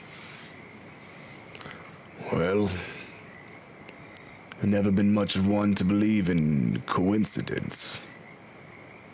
The night that priest showed up, there was all sorts of oddities about, but I swear not one coincidence to be found. I was doing what I did any other night. Getting a little cooking done, the day's catch, before I was going to go to bed, but something was wrong? Yes, wrong is definitely the best word for it, but not quite the right word. Off might be more fitting. There was a strange kind of stillness, like the one that's been there ever since, but worse. A silence so frightening, so powerful that it almost screamed over any other noise that dare oppose it. Then, a flash. Lights all across the heavens. I'd find it hard to believe that the whole damn continent couldn't see it, but it was there. It was beautiful, but again, so off. Like nothing I've ever seen before. Not red, not pink. A sort of magenta, a purple, something. No description seems quite right for it. It's no color I've ever seen before. Well, the very next day I happened to make my way into town. And they were all a talk about the new priest. He came that very night by rowboat from no one knew where. But already they were singing his tunes and his praise. They were enchanted with him. I felt differently. So I got my wares and retreated back to my hut. I made one visit since then, and, well, people I had long called friends, in my own mind, though admittedly I may have not been the friendliest upon meeting. They were cold to me. Those who would still speak started referring to me as the hermit heretic. I was, of course, offended. I hurt none. Heretic? I speak of no gods. I keep to myself, feed myself. But I could feel the hatred aimed at me there, so I came here and never returned. If not for them sending parties out here to parlay with me, I would have no contact since then.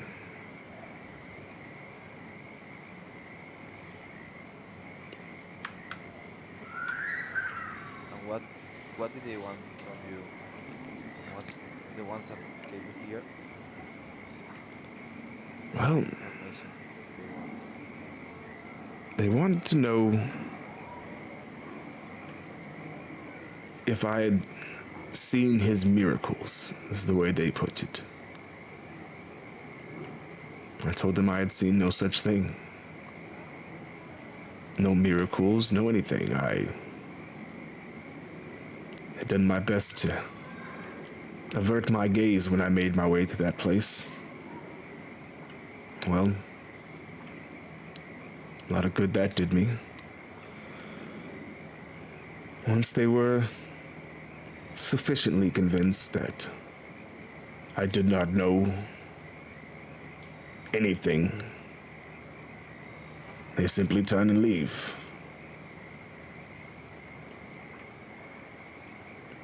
A week later, they come back, the same dance, they leave. One even was so bold as to, it's so foolish to even say it, but swear he was not from the village. He was here on a secret mission, and he needed information on the cult. Well, I sent him packing as well. He seemed even shiftier than the rest, with their blinking eyes and twitching necks.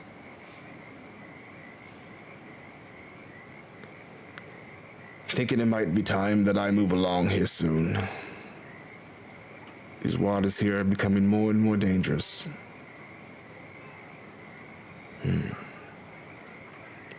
You said the priests came from the lake. Oh, I know not where he came before that, but, well, to not witness it myself, but the way they described it before they would describe no more, they said that that night he simply rode in on the fog. He arrived and, I mean, I've known faithful men my whole life, deeply devoted to this god or that god, but so quickly.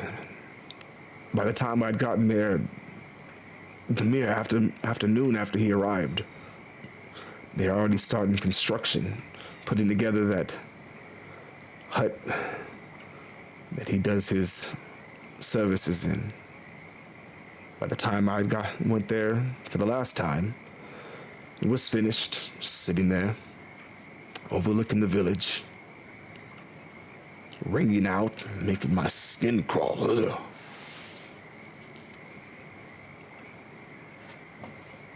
Is there any other villages along this lake?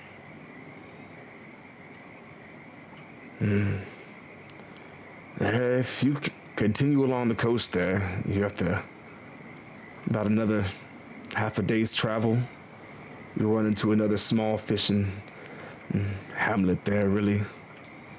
No more than a couple dozen families, but haven't made my way out that way in years.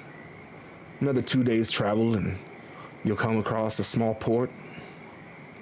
Not really much is done here until you get just along the southern coast there.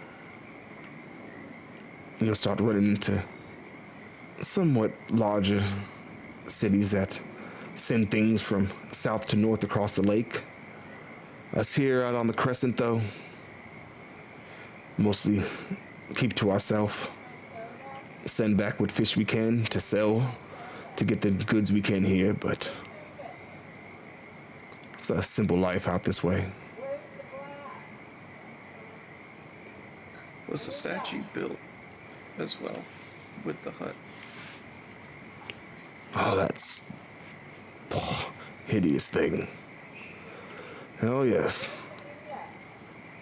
Before that, it was, well, honestly, not my personal taste, but fine enough statue set up there, dedicated to Cord.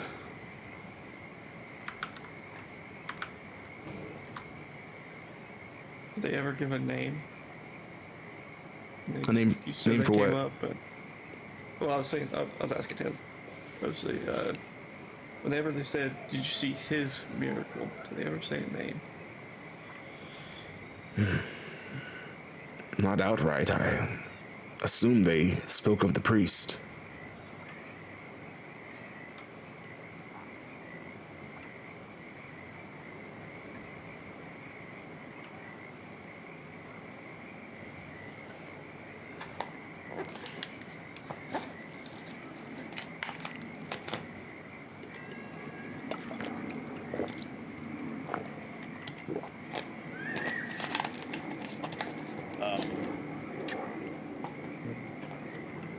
Does this sound like any sort of religion that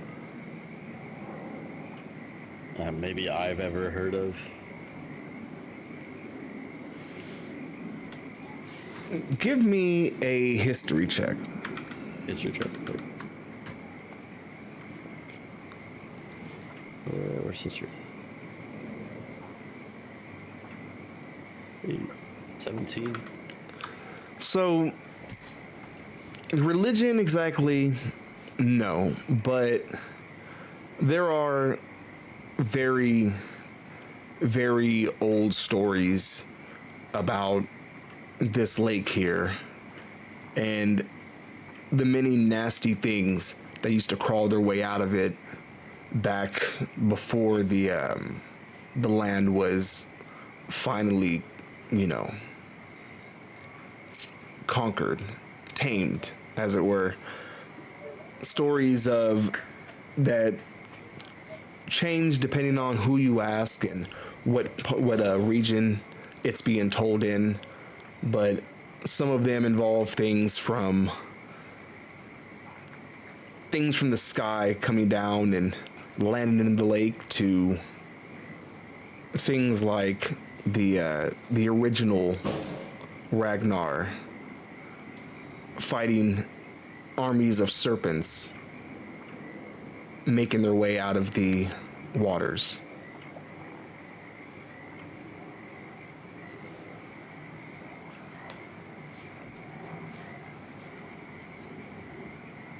So it does sound like a cult, I guess is kind of the correct word. Or something. I think you're right to assume that these people aren't in their right mind.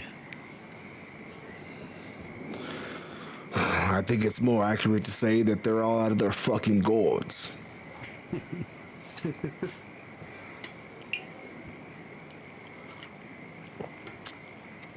Tell you what. I might have missed it, but where does this priest disappear to when he's got a couple villagers and a couple indoctrinated worshippers in tow? Where does he disappear to periodically? Are you asking me or are you asking him? You're asking him about that. Him? Well, he looks around there kind of nervously up into the tree lines behind him overhead.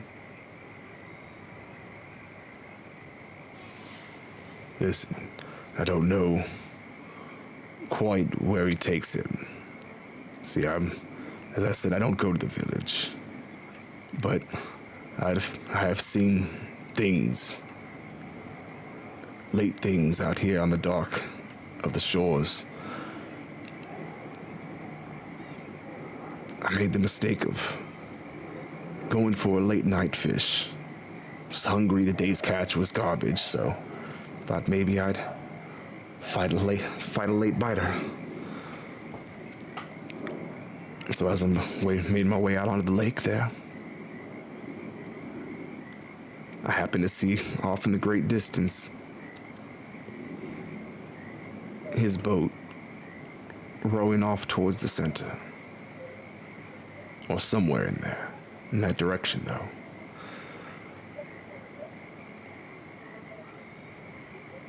I was curious, so fell back and followed for when I could. And then a great, thick, downright viscous fog came from the lake. I lost sight of him. Got the most horrible of chills up my spine. Felt as if there were eyes all over me. Now, I'm no coward. But I'll admit I turned tail, and I don't think I've ever rode so hard in my life. I got back in, locked my door, and, well, grabbed my hammer and spent the rest of my night sitting with my face towards that door. I don't know where they go, but whatever's out there, it scares the shit out of me. Is it just him on the boat? There Or were does he take others. people with him? There were others with him. And when he comes back, are they still with him? That I don't know. I have not seen. I've only seen it the one time, and I have not seen the other end of that journey.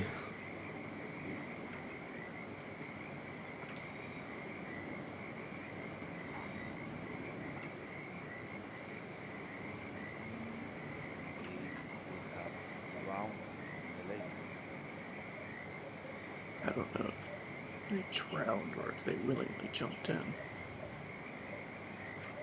If there's something bigger in that lake. It almost seems like the priest is feeding it. That's Have to stop the priest. Speeding here more information about this. What was your name, sir? I don't think we ever asked. Aaron Tallow-Brook. I would appreciate you calling me Aaron rather than Hermit Heretic. I do take some offense to it. The Hermit, I do not mind as much. Aaron, if ye be friend. Well, I hope it's okay if we call you Aaron. Well, you know, you seem nice, but... He reaches his hand out there to shake yours. I'll shake it. Not since your teen years in shaking a large man's hand, your father or some such, have you felt so small as his hand almost comes entirely around yours to where his fingers are touching when you shake. Listen to me.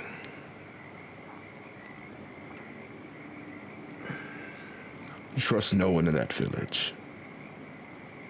I don't know how deep it all goes or if any still have their minds, but even those who do not. Frightened cowards will do horrible things, is all I'm saying. And he reaches over and he pulls off one of the little charms from his little collar there and hands it off to you. The one in just a little, this one looks like a little seashell there, all bound with very small fish bones, and it's got a fishing hook at the end that he was using to hook it onto himself.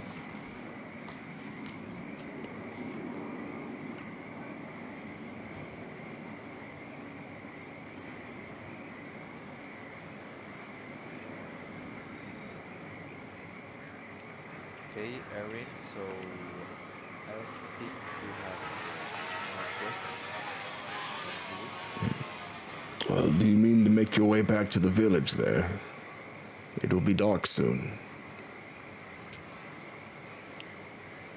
I don't have much room in the hut, honestly. It's really only made for one, and given that I'm already two myself, it's a bit of a squeeze. But you're more than welcome to camp on my coast here if you like, in the cove. If you do make your way back to the village, they have no inns, but if you find one of the abandoned little huts off to the further out edge there, you might be able to avoid their notice. Just a little tip for you to stay safe. appreciate that, Aaron. Thank you a lot. This information really helped us get on our way. Maybe we'll be back. Well, do be careful. You too. Don't wander too deep into the water. Well, I can assure you there'll be none of that. Are you part giant, Aaron? Did you notice? Yes. On my father's side, my mother was, well, she came from a town not far from here. Let's just say they liked climbing trees. I'll say to Aaron, thank you in giant. And he looks back, he gets a little smile at the corner of his face there, and speaking giant back to you, he just says, thank you, friend. Be safe. And he turns around, starts heading back towards the inside of his door there, where you can see crouches down for the doorway, to get back underneath it, closes the door behind him. And now, are you guys? What do you plan on doing? Are you heading back to the village from there, or what is the plan? What do you guys think? By the sounds of it, it may be maybe safer to camp out here for the night than try heading back now and possibly direct their attention towards us. I The agree. alternative is to potentially dip our toe in the water and see if we can draw out any of those creatures that Aaron was talking about along the shoreline. Are you offering your toe? Yes, I am. I mean, I've got I 10, I have can lose to. one. I have to get into the water to get my spear, so I can go in.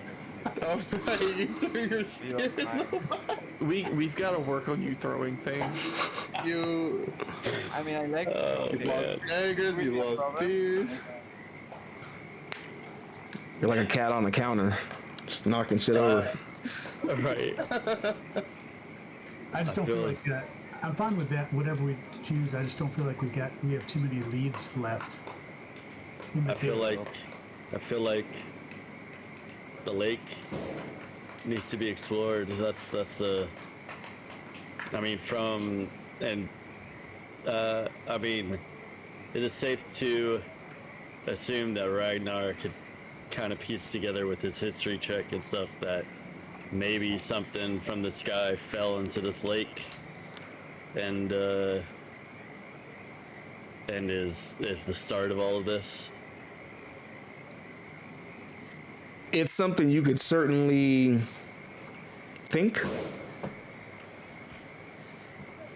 It's something that all the pieces would be believable to you. Yeah, I feel like something fell, like in ancient times, into this lake, and I mean, our giant friend Aaron there even said a light, something he's never seen before in the lake, and suddenly this priest. I mean, that's the source. The lake is the source.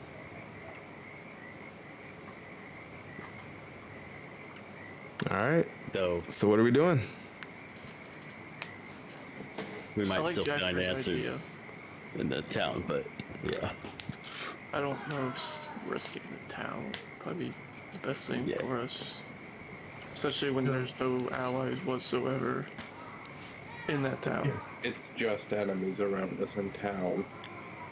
So So explore the lake during the day or explore the lake at night? That's the big question. Oh shoot, we didn't ask that.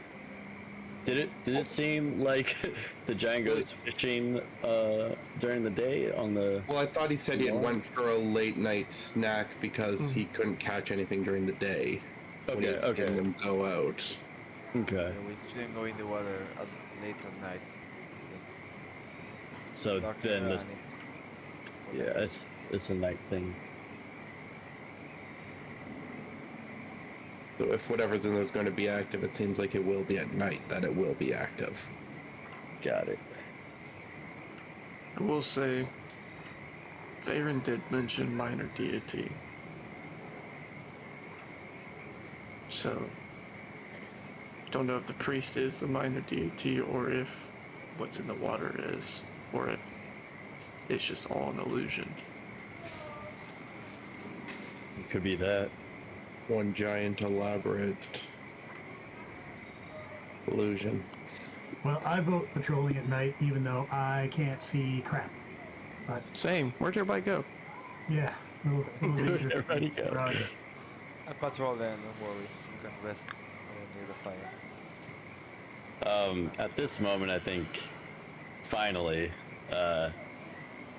Ragnar will cast his mage armor on himself.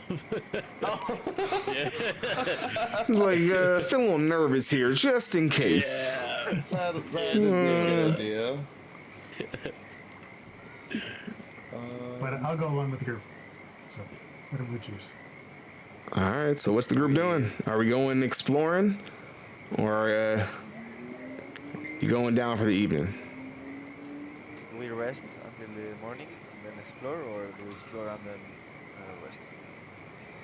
I think we push Jasper in the water, We let it. and then we'll see what comes out. Go That Papa. we go from there. My vote is Finbar, get your spear. We're going diving. We're going spear fishing. But yeah, no, I think we should at least figure out what that is in the water, so we know what we're doing. Our best bet of figuring it out is probably during the night when it's active. Unfortunately, with two members who can't see at night. I mean, we had to do that at Lumber Deep. Yeah, That's fair, but that was on solid ground at least, where we could put torches around. Not prepared for this. Well, let's go check out the water for a few hours, and if it doesn't turn out very fruitful, then we'll bed down for the night somewhere. All right. How about that? Sounds good. So Can I with take that, my, go ahead. I mean, I'm going to take my shirt off and dive into the water to grab my spear, no? I mean, I was exploring the water. All right, so you go in there and go to grab the sphere. Swimming, like, very, I'm not a great swimmer, but I mean, I know how to stay afloat. All right, so And diving in there, I mean, the section from where you were standing there, you were down at the tip of the, like the very inside of the cove there, where the water's a little bit lighter. So where it went was only a good maybe 10 feet down, just where the water's starting to get a little bit deeper and caught up between some rocks there. So really, when you dive, it's halfway. The current's kind of pulling it back and forth before you grab it, make your way back out the water there. Spear reclaimed. And then we're gonna go ahead and we're gonna run that next break here, and then we come back. They are going out on the lake, which, you know, can only result in good things, obviously. Happy thoughts. Happy thoughts. That's exactly what I was thinking. All right, so Oh no, if the DM thinking that. so we're gonna go ahead and we're gonna kick in that next ad. Again, that is just ran so that people who come in to watch the game and everything like that, you don't have to deal with that. We control the ads, so it's not going to interrupt anything. I am going to throw in another. This is going to be a quicker one, little quick tip for something that I like to do for the game here, and then we will again. That's going on during the ads. If you subscribe, you get to see that too. If not, you can always go over, follow me over on TikTok, and you'll see we'll post the clips over there. But group, you guys can go ahead and hit the rest of them if you want. If you want to stick around for the tip, feel free. Let me make sure I hit all the right buttons this time. I can do it. I know I can do it. I think I did it. I did it. All right, everybody. So, one minor of adjustments.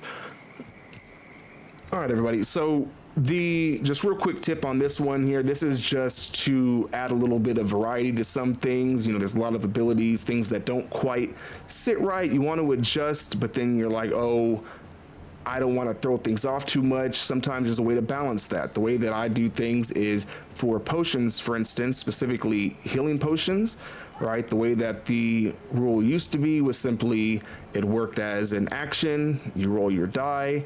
Now I think they changed that up to where you're using a bonus action. I like to keep things interesting, so I like to make it a choice. You can use your action, and then when you use your action, you are not going to roll, you are going to get the highest possible results for the potion there. So you're going to get whatever the maximum on that healing potion was, you're going to get that if you use your full action to drink the whole thing down, not leaving a drop behind.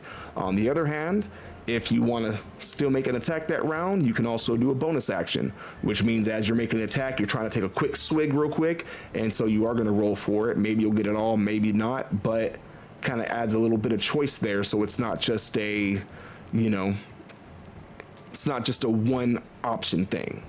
But that's it for right now. If you enjoyed that, we will have more going forward. I'm gonna take my break real quick, and then we will get back into the game. BRB.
And we are back. All sounds are going.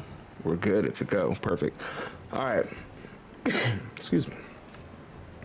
So, with that, you all were planning on heading out onto the lake? I think so. Yes, we're at the... So,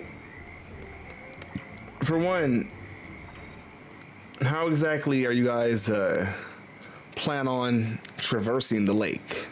You guys just swimming out there? Not in my armor. How many people do we have in heavy armor? Not me. Just one, no? See, I think just everybody gets medium one armor. everybody gets one of Jasper's limbs, and you kick real hard. How far is it across the lake? Because maybe I could use Thunderwave and push everybody across. Oh, this is a massive lake there. Like from Yeah. where you are, you can't even see. Like during the day, you can't even see the tree line on the other side of the lake. Okay. Do we see any boats right there on the dock? I know would be Aaron's boat, probably. Yeah, from where you guys are, the only boat nearby is Aaron's his little rowboat there. It's a pretty big one, you know, being a big fella himself. It looks to be definitely handmade. It looks a little different than the boats you would have seen at the dock back in the village, but it is tied off there a little bit further up the cove. Not tied off to any kind of a dock or anything, just kind of hanging off on the water there. It's got a rope and a spike driven into the ground over there, holding it on the shore.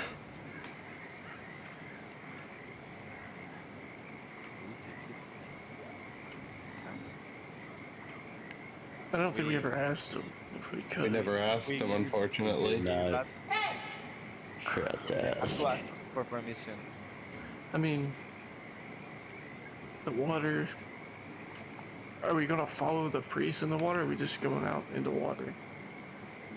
Like, what are we looking for out in there? Or If he goes out with a couple of worshippers, parishioners, or somebody, and then comes back without them, they're either dumped in the water or they're, dropped off on dry land or some sort of island or something. But yeah. Well, I don't know if we need to be on the water to tell if he comes back with them or not. sure. Oh, except for the mist fog that happens. But when he comes back, if we don't see anybody with him, No, I guess that's I guess we can kind of assume that is the case. Because if we go out there on the boat and he is out there and he sees us out there, Well, we have tonight no idea what is he's the night. capable of. Yeah, there's two.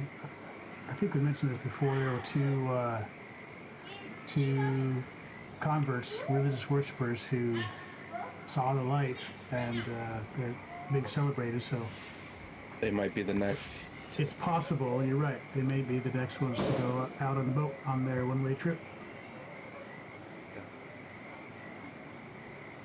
So I say we backtrack, ask Aaron if we can borrow his boat, and head on out rather than stick on the shoreline.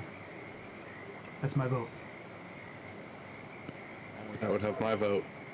yeah. I'm in agreement. How big is this boat? The boat itself, this is about a 12-foot rowboat. Do we fit inside? Everyone? Yeah, the five of you'll fit in there.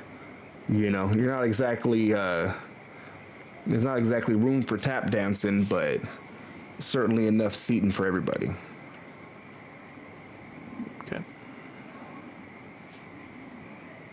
All right. So so you guys are going back and knock on the door, and he comes back out this time with a big heavy pot with half a fish hanging out of it that he's stirring with less of a wooden spoon, more of just a stick. Oh, did you need something else?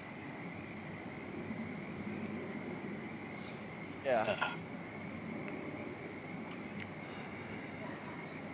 Can we borrow your boat?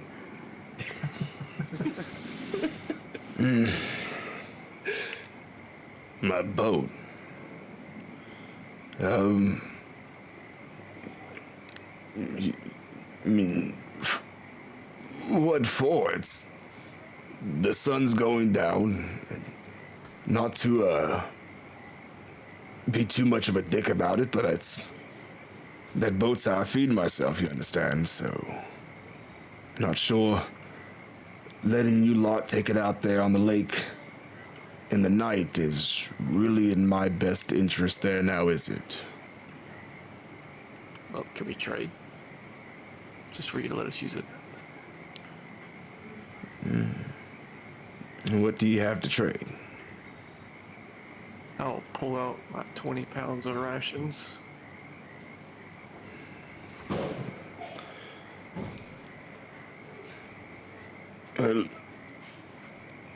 Well, I do appreciate the offer.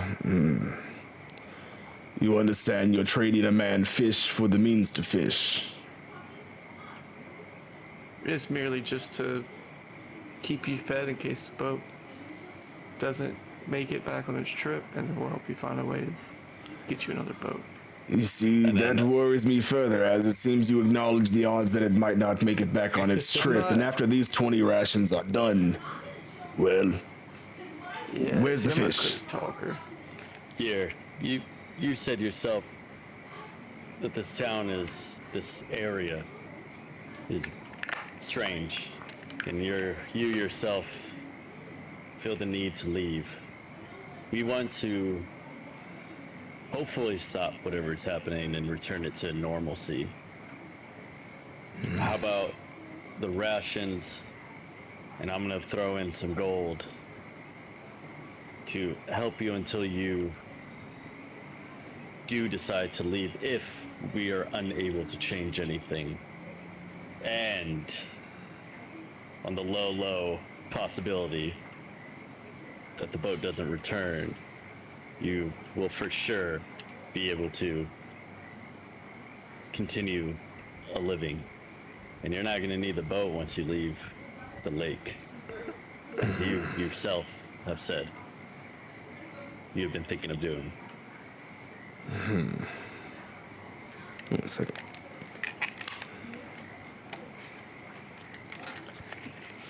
This guy's better than me.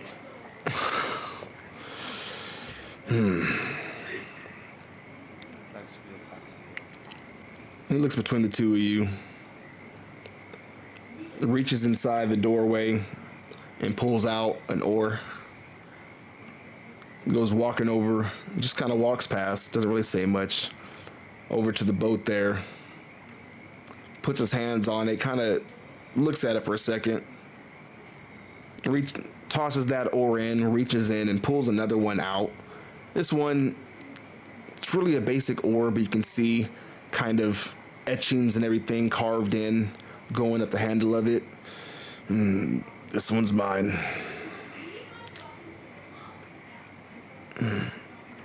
Okay, well,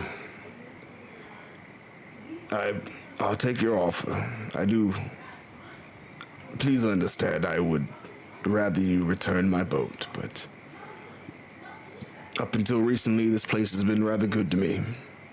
And I suppose leaving the opportunity for whatever's going on here to get righted. It's not the end of the world, but just please don't sink my boat. Oh, damned it. All right. Just go before I change my mind. He goes by, he takes the stuff you offered and kind of head halfway slumped down, trying not to peek back over his shoulder as much as he can, but not being able to help himself a couple of times.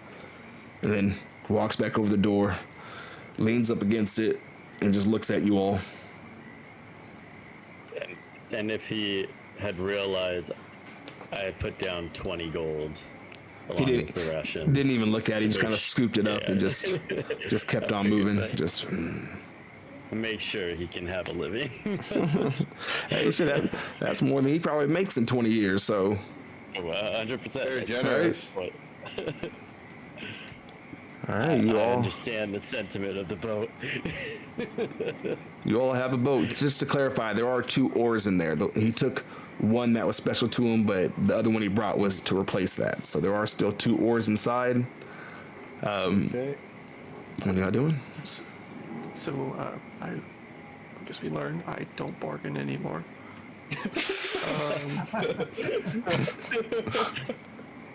No, Torin, you almost had that. Don't worry. I should have thought of gold. Why did I think of gold? He said, "Hey man, I got some biscuits." You were thinking in the right direction because yeah, he's losing his means of procuring food, so you replace the food. Hey, That's what I thought, but I guess It's a solid thought. I would have went the same way. I would have completely missed the gold as well. I mean, you know, that's like 20 gold of rations, but you know, it's okay. is a ration of gold? No way is a ration. Anyways, all right. No way. It's 10 rations, 20 gold for the lot. Okay. 2 gold a ration. Either way. So, what's the plan here? You guys got the boat. At this point, the sun is all but gone over the horizon there.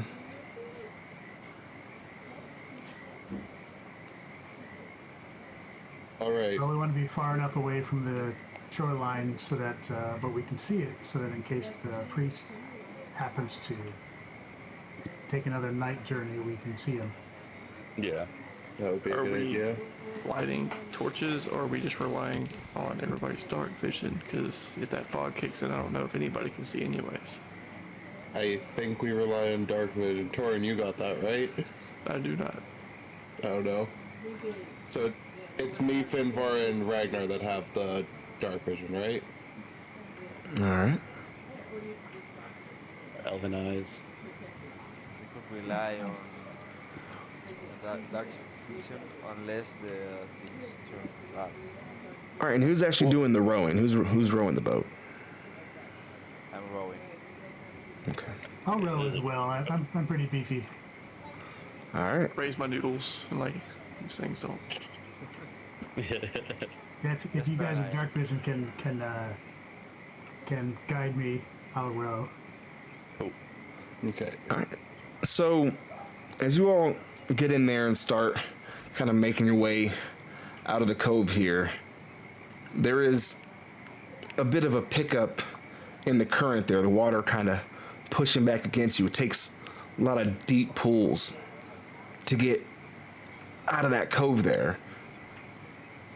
The water seems to almost be trying to push you into rocks and everything, but finally, between the two of you, muscle through it.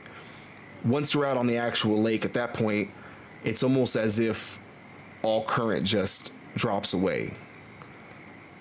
Suddenly, there's no current to assist you, nothing working against you. It's just you versus the tension of the water paddling through. Any breeze? The breeze itself comes through every so often, but it's almost like it seems to be just out of reach. You can feel the breeze on your hand, might feel one across the cheek from time to time, but nothing big enough to really offer any relief. Finally, some time passes. At this point, the moon has found its full perch off in the sky as you guys are reaching just about a half mile off the coast from the village.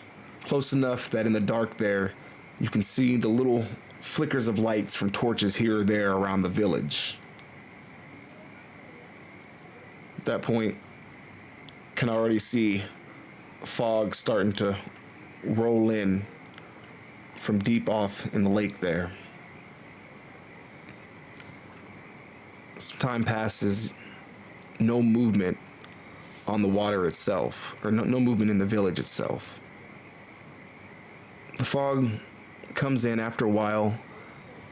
It's no longer in the distance. It's now all around, but seems to cling very hard onto the water itself. The surface barely crawls a little bit up the shore.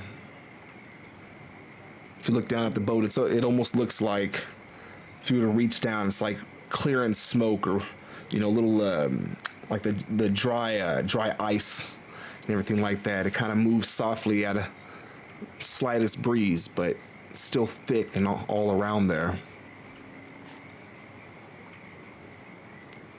Everybody, give me a Constitution check. Constitution check. Constitution check, yeah. Okay. It's regular, right? Not saving throw.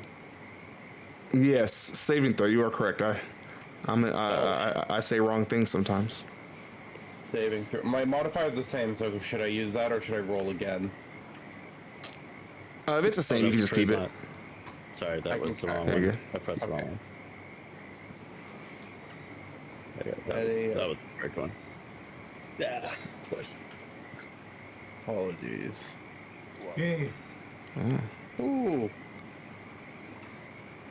So, Jasper, you feel a little bit of a... What's that? Beefy Wizard. Wizard. You feel a little bit of a yawn, a little bit of aching, but nothing that you'd expect outside of the late hours. The rest of you get this sudden feeling of just exhaustion. Ugh.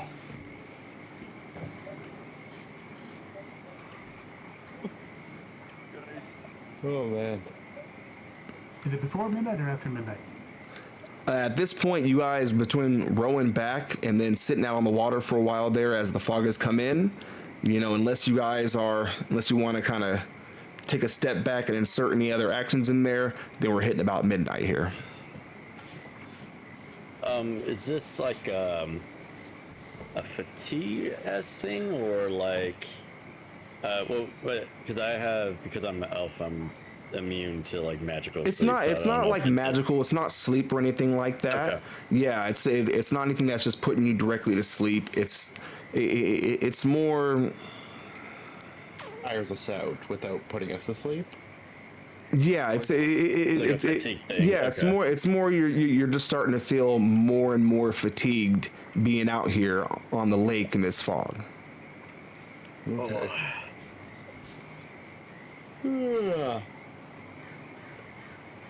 Damn.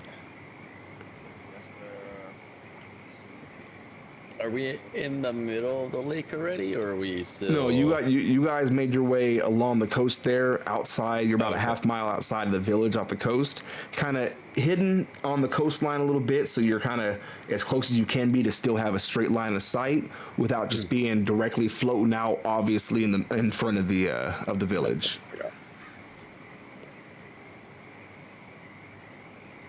All right, and nobody else has any other actions there. With that, a little more time Back?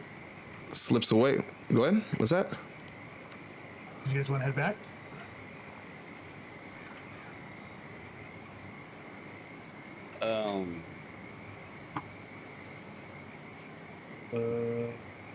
I suppose he did say, like, how many hours has it been since we first rolled out? Just right now. So from right now, without having to do too much, it's been a few hours. You guys probably took you, rowing down the water there without any kind of current assistance or anything like that. It probably took you a good 2 hours or so of rowing back.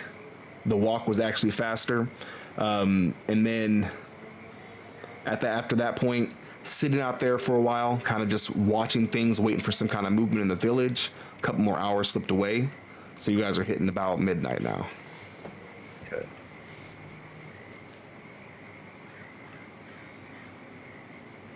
Well, if we're gonna be hurting if we come up against anything dangerous because of being exhausted. Maybe we should call it a night.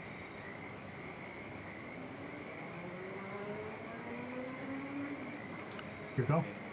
Does sound like a good idea. I'm sleeping already. With the roll. Like, If I were to say use my staff to kind of stir away some of the fog, do I see anything in the water? Give me a perception check. Perception check. Okay. That exhaustion hit me IRL. 23. 23. So, as you stir away at the surface there, the fog kind of swirls a little bit. It's very thick and seems to want to collapse in on itself as quickly as it can, but you manage to make a little peek hole down in the bottom there. The top surface of it looks dark and cloudy. For a moment, can't make out any exact shape, but there's some flutter of movement. Something darts from one part of that little opening to the next.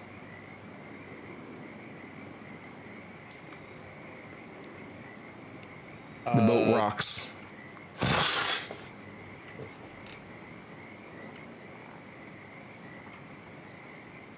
Oh boy. Again. I may have made him.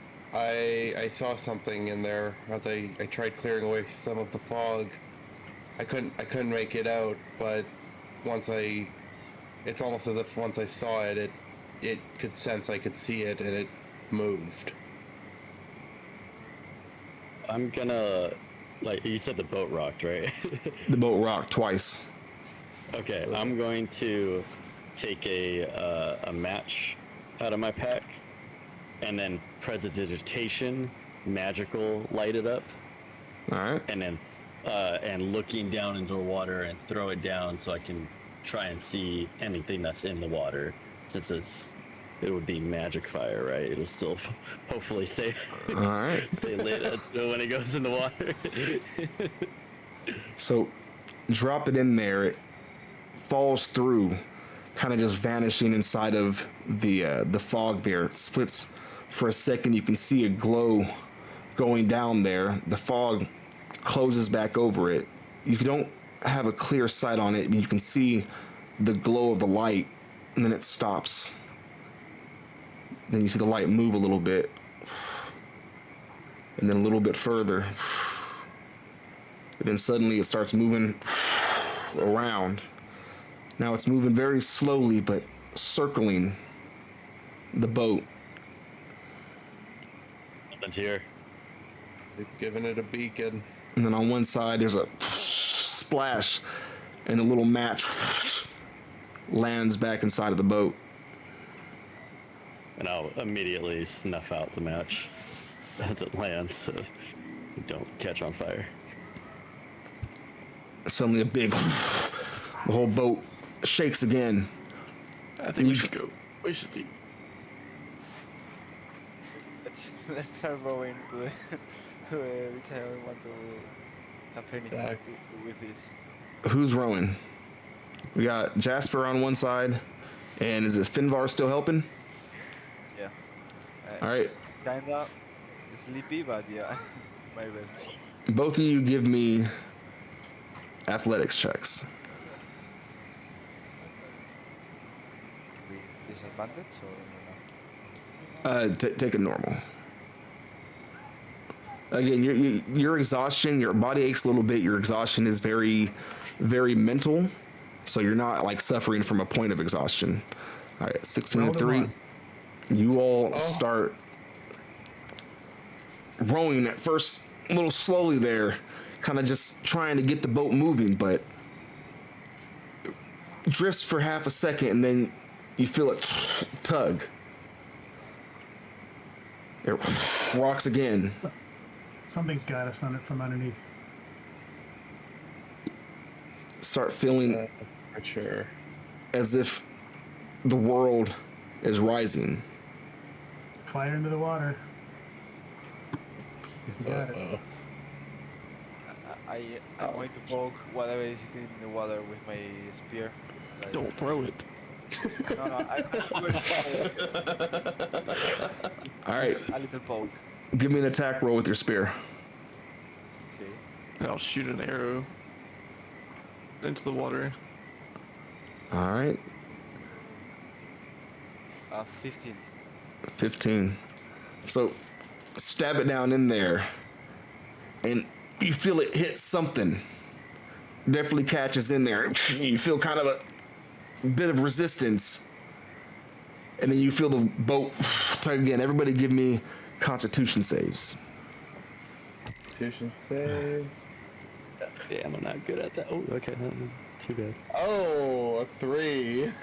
I'm going to add my I would look. what's it called?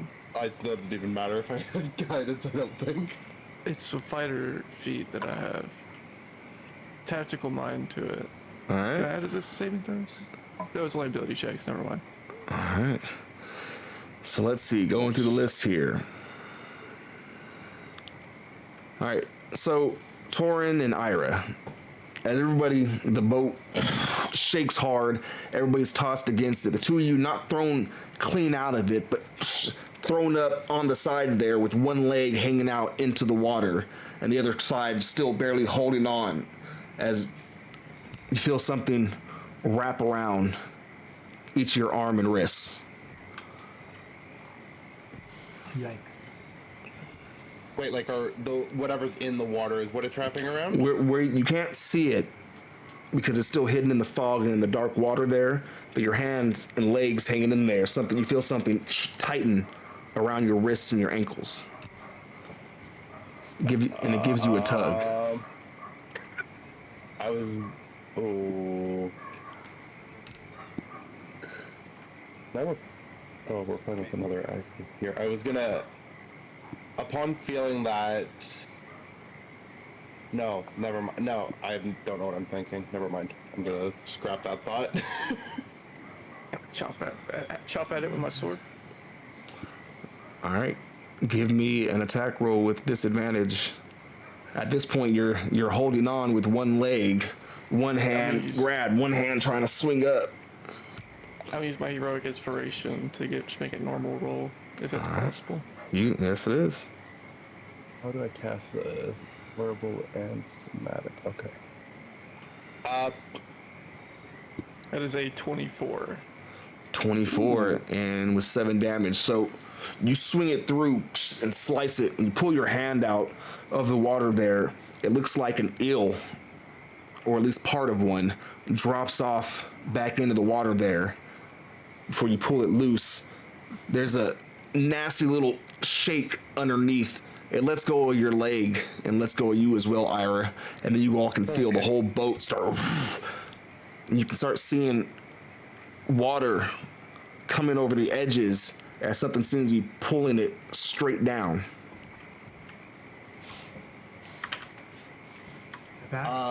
Since I'm still hanging over the side of the boat. You're not hanging over the side of the boat anymore. You would I'm have not- fallen I'm back not? in. Yeah, Okay. yeah. When you were kind of resisting against it, it lets go, so you slip back in. Okay. I mean, do we see what it's dragging the boat? No, water? whatever it is, it's like as if there was a rope straight at the bottom that you guys are pulling through. Something's just pulling straight down from it. I'd like to take, I don't know if this is going to work, but I'd like to take one hand off my oar and engulf my hand in electrical energy from a shocking grasp cantrip and stick my hand in the water to try to shock whatever's in the water Nice. in a kind of a ball. Okay, I fucking like that. All right, go for it. That's interesting. Yeah, so So I'm actually gonna give you advantage on the strike there because you're trying to. I mean, you kind of got a clear shot. We're trying to see if you're gonna get the if you get a good grasp on them. I'm 15. gonna use Hero Inspiration as well for the day, just to give myself a third roll. Oops. So that first one is a 5. So yeah, 15 is the roll. All right. So as you reach your hand down in there, you don't find anything quite to grasp onto tightly. Something moves past your palm there, and you grab onto the very tip of what almost feels like wet leaf. And when you do, you let go of the power there, and it see a little conducts its way through the water, spraying out.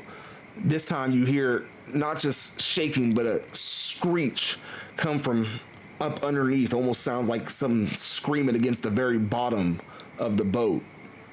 And suddenly the boat launches a good 2 feet out of the air as it pops back up and lands in there, setting you guys free. What are you doing? Row. I think we get out of here. Bro, let me get those athletics checks. Athletics, yeah. That's good. Okay, 18. All right. I'm going to use one of my lucky points to get advantage. All right, go for it. I'm super scared right now.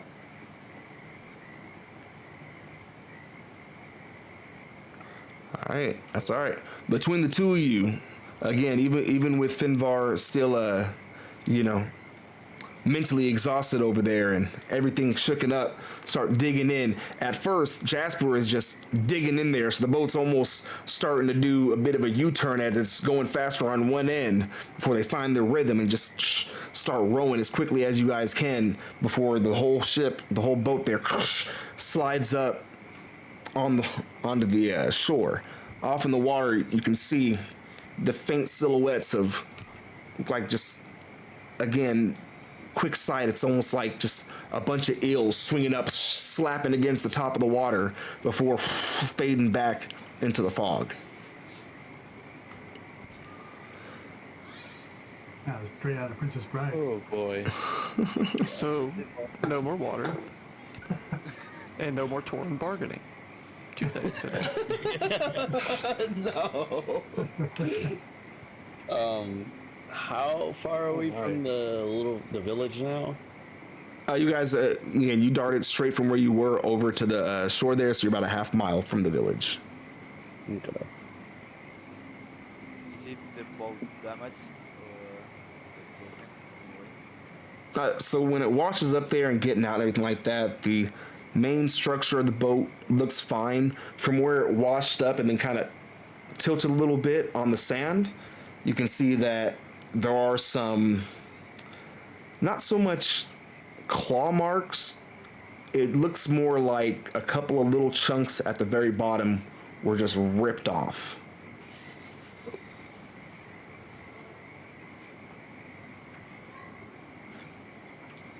no what to think, guys? Yikes. Or whatever, what that had a good grip on us. So we figured out. Plan B. Rest, I think. Let me take a nap. Oh man. I mean, out of all of this we've done today, who contacted the Holoforms? We still don't know who. You're right. That's a good point. We still don't know who actually contacted them. Well, didn't I thought it was no one contacted the Holoforms. That was the point. Well, no, They they've been haven't. asking for help, and then all of a sudden they just that's right. stopped asking for help. That's right. Okay. It was some sort of communication that stopped, but who was doing So the priest communication? did say that all the leaders of the town left. No, we didn't ask Yes. Aaron about that, but that's what the priest said. So if all the leaders left and he's the only leader left, he became the de facto leader. Or did they all leave, or did they join? It's the real Or question. die. Yeah, that's a good question. Yeah, Well, it's it's very rest. interesting. I wonder what the truth might be. Right. And so where are you guys resting? So we take up Aaron's deal and just We should. chill next to his place. Yeah. So you guys are the about village, aren't 2 we now? hours. Yeah, you guys are closer to the village now. You guys are about 2 hours by boat from the cove you were at before, and about an hour and a half or so on foot. Are we still feeling that exhaust for those of us that got hit with it? So the adrenaline definitely helped a bit in the moment, but now it's even a little bit more so. Now, after the adrenaline's starting to kind of fade away, that mental exhaustion is just hitting you like a wall of bricks. Maybe we Aaron just did recommend. Go ahead. maybe we just rest here for a little bit. I was say Aaron did recommend those. There's some One of the- abandoned huts outside of town on the edge of the village. Yeah, that would probably be our safest bet to try and avoid catching the attention of them, from the villagers. All right. So you guys are going to start heading back towards the village there, kind of heading off on the outside, looking to see if you can find somewhere safe to stay for the night. Right on, without trying to be avoided by the villagers themselves. Sounds good. And I think that's going to be a good place to end it for tonight. That was... Whew, that was good. Almost death by drowning. And Oh God. Yeah, let's do the one thing none of us are good at. All right. All right, whew, that one of was... 3 on the task so far. I was tense. I was like, oh no, here it is, y'all. Here's the end. Whole group lost. All right, let me see. Sorry, just getting something set up here real quick so we can get everything finished up and closed out. I was good. How'd everybody like tonight's session? Great. Awesome, yeah. Really intrigued. I want to find out what the hell is going on. We have a lot of information. Oh yeah. There's a lot going on there, but if you guys manage to not get yourselves killed, I'm sure you'll figure it all out. So I'm trying to get us set up to do a quick raid real quick, show some love before we say goodbye. All right, everybody. But yeah, so that is it for us tonight. Hope everybody enjoyed it. It's a pretty good session. A lot of things. A lot of creepy stuff going on there. But yeah, and don't forget, if you didn't get to see the tips for running your games and everything like that, go over and check me out over on TikTok. I'll get those posted up there in the next couple of days. Generally, a couple of days we'll get the other video of this launched over on YouTube and the clipped videos over on TikTok. And also, if you want to kind of check me out a little bit, it's a bit more personal, not just D&D, really just more kind of my whatever.